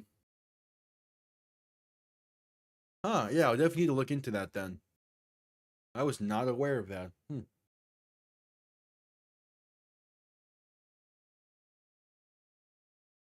The 2-point try from the 5 for DC. DeLeo looking to throw. Pass left side incomplete. 2 low and 2 outside. It remains a 5-point game. And St. Louis will get the ball back. Yeah, Jacksonville is a wildcard team. Tennessee's also a wildcard team for me. And wildcard is in the sense of no idea what to expect.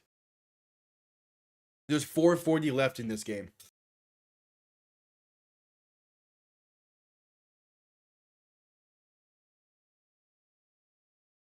Is it? Okay, did he post something about it? I'll definitely look into it, though. That's interesting. I'm not a massive fan of... like the breakdowns or like the traditional stuff that John Boy does. But I have become a big fan of Jolly Olive, who works for JM and all that. So I'm definitely curious about this whole situation.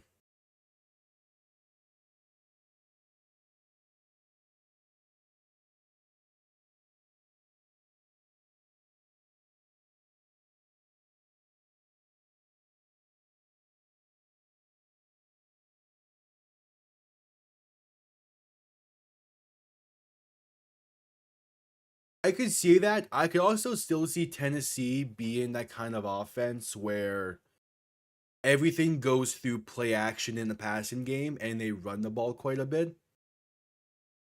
Just because that's kind of the style that... That's kind of just the style that like Brian Callahan, but their head coach likes to run, and kind of what like his family has run, as he's come from a good lineage. Yeah, Pats are also a huge question mark.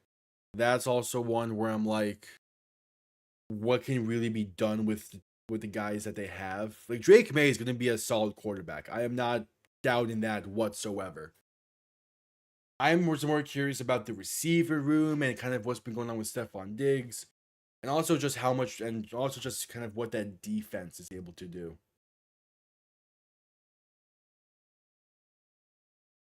Yeah, and if Vrabel can develop guys as well, because from very early video from OTAs, why are they showing Mariota and... Oh, you're talking about left-handed quarterbacks? Okay. Wait, no. Oh, it's Simone. I'm dumb. Simone quarterbacks. Okay. I was like, why are they showing Mariota and Tua?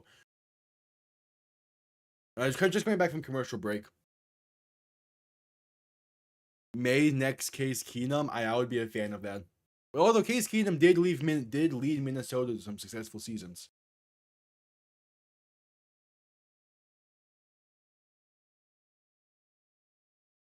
Well, I think Vrabel is one of those guys where he can 100% develop defense and like trenches as in general. My curious thing is how is he going to handle the receiver room? Because Jalen Polk and Javon Baker apparently have not been having the best camps so far in OTAs. Kickoff underway is fumbled. Drake Darby fumbles the kickoff. And who falls on it? Refs are sifting through the pile. Oh, they're saying DC ball. We have ourselves a game. Or are they? No. I think they're saying St. Louis, actually. But that's a great job forcing that ball loose. Just who fell on it? And keep it like this until we have definitive word. If DC did not fall on this ball, how? That's more so my question.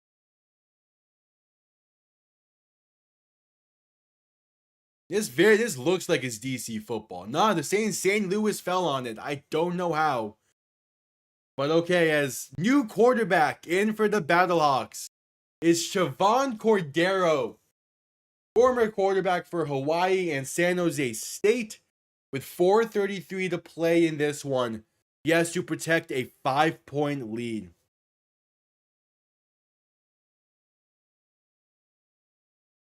Cordero and shotgun back to his left. 2 receiving options to each side. Going to hand this off up the middle for Javon Howard, who's going to push the pile forward up to about the 35. Will be a second and short.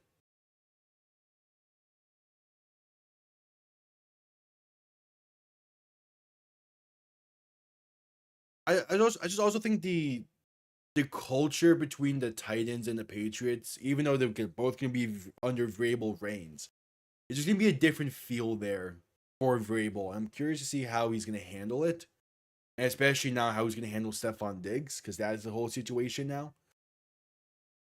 Cordero and shotgun back behind him, 2 receiving options to each side, under 4 minutes to play.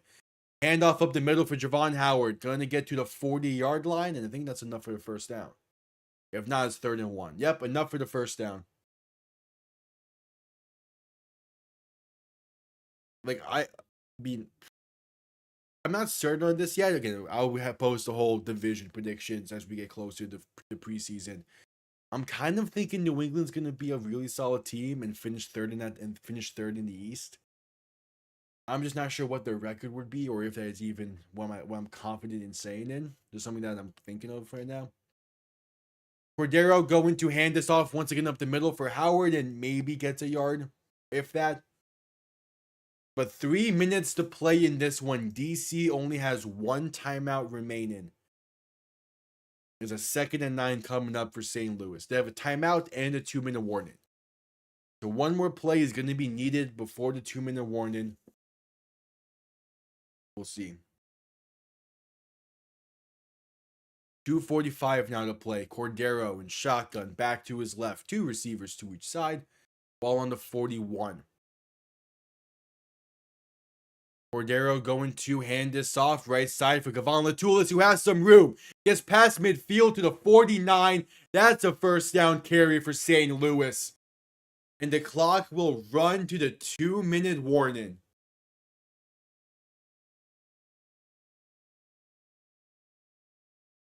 $2:15. Yeah, they're going to let this clock run. So 2 minutes to play. St. Louis up by 5. Unless they somehow turn this ball over, they would properly clinch the 1 seed technically in the home field in the playoffs, even though the outcome of this game was not going to matter towards that. But still a pretty solid show in here for these backups amongst both sides. Except we're at the commercial break for the 2-minute warning.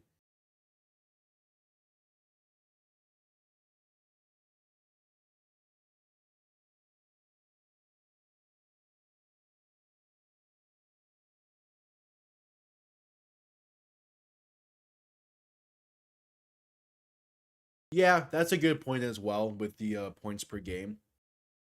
Let's see. What is New England? Because New England's offense as well, the past few years have not been the greatest in terms of points. I think it's been slightly better than that. Let's see. So last year,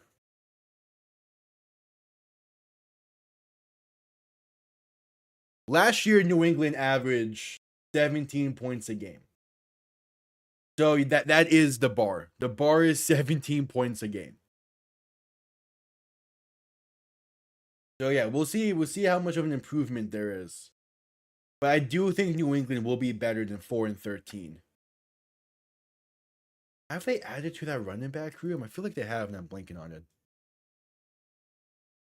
No, I mean, I would say the bar for New England is 6 wins. If they can get to 6 wins and have a few close losses, I think that's a successful season. I could also see them easily getting more than that. Again, they have a 4th place schedule, and they have made some good improvement. My main question is the running back room for them at this point, as we're just coming back from commercial break. Oh yeah, they drafted Travion Henderson, which is a really good addition to that room. 1st and 10 from the 49. Cordero and shotgun back to his right. Can hand this off to Latulis, who has room on the left side. Past the 1st down and more, down to the 36, 37. A gain of 12, and that will 100% do it. Now for St. Louis, another 1st down carry. Kavon Latulis had himself a pretty solid game, all things considered. A minute and a half to play. All they have to do is D this one out. Oh, but they're lined up. Cordero, shotgun, back to his right. 3 receivers to the right. What you doing here, St. Louis? All right, gonna hand this off up the middle for Latulis, who's going to maybe gain a yard. Not much going there, though. A minute 5 to play in the game. They need to need a ball down, I think, twice. There's no need to run another play.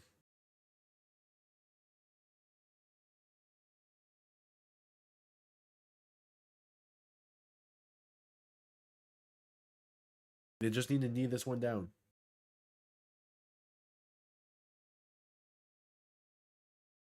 Cordero and shotgun back to his left. 3 receiving options to the right. What are we doing here? Gonna hand this off to Latulis, right side. Gonna lose about a yard, maybe 2. 30 seconds to play. They don't need to run one more play. Just let the clock run. We'll see if they decide to, though.